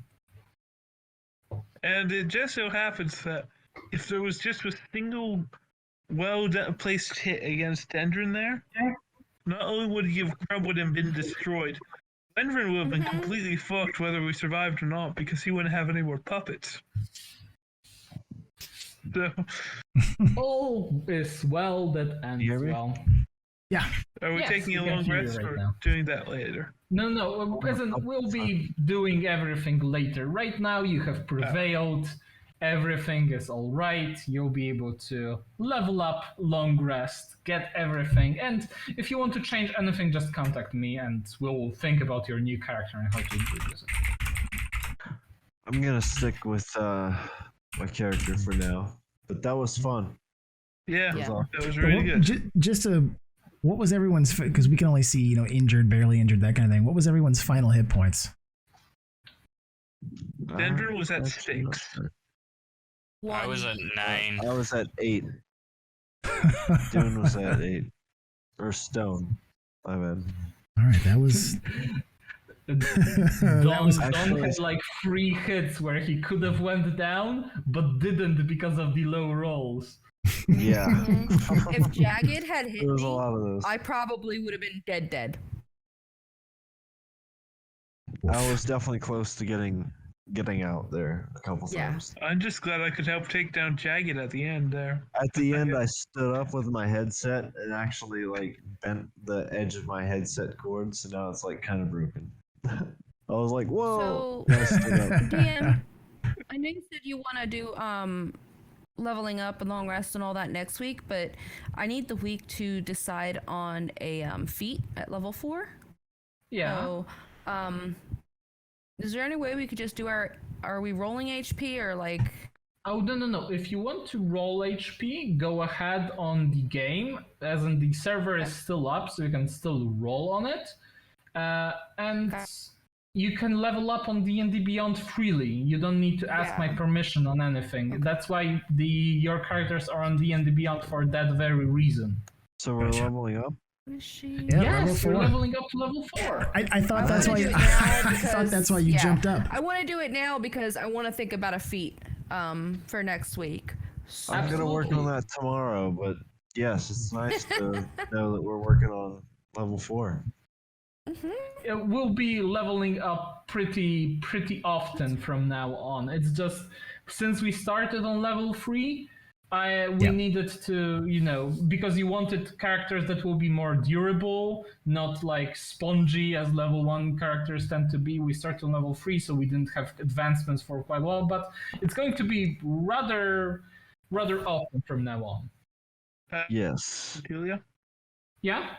I'm Are gonna we look still into a doing the warranty for ability my- score and feats thing, or no? I think that we established for this campaign, so yes. Yep. Alright, just making Ability sure that was score still... and feat.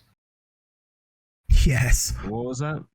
I Ability think we score and established feats. for this campaign that when we are leveling up, we are doing ability score increase and a feat increase, a free feat for you to choose from. Oh, nice. So can't wait what you brew next.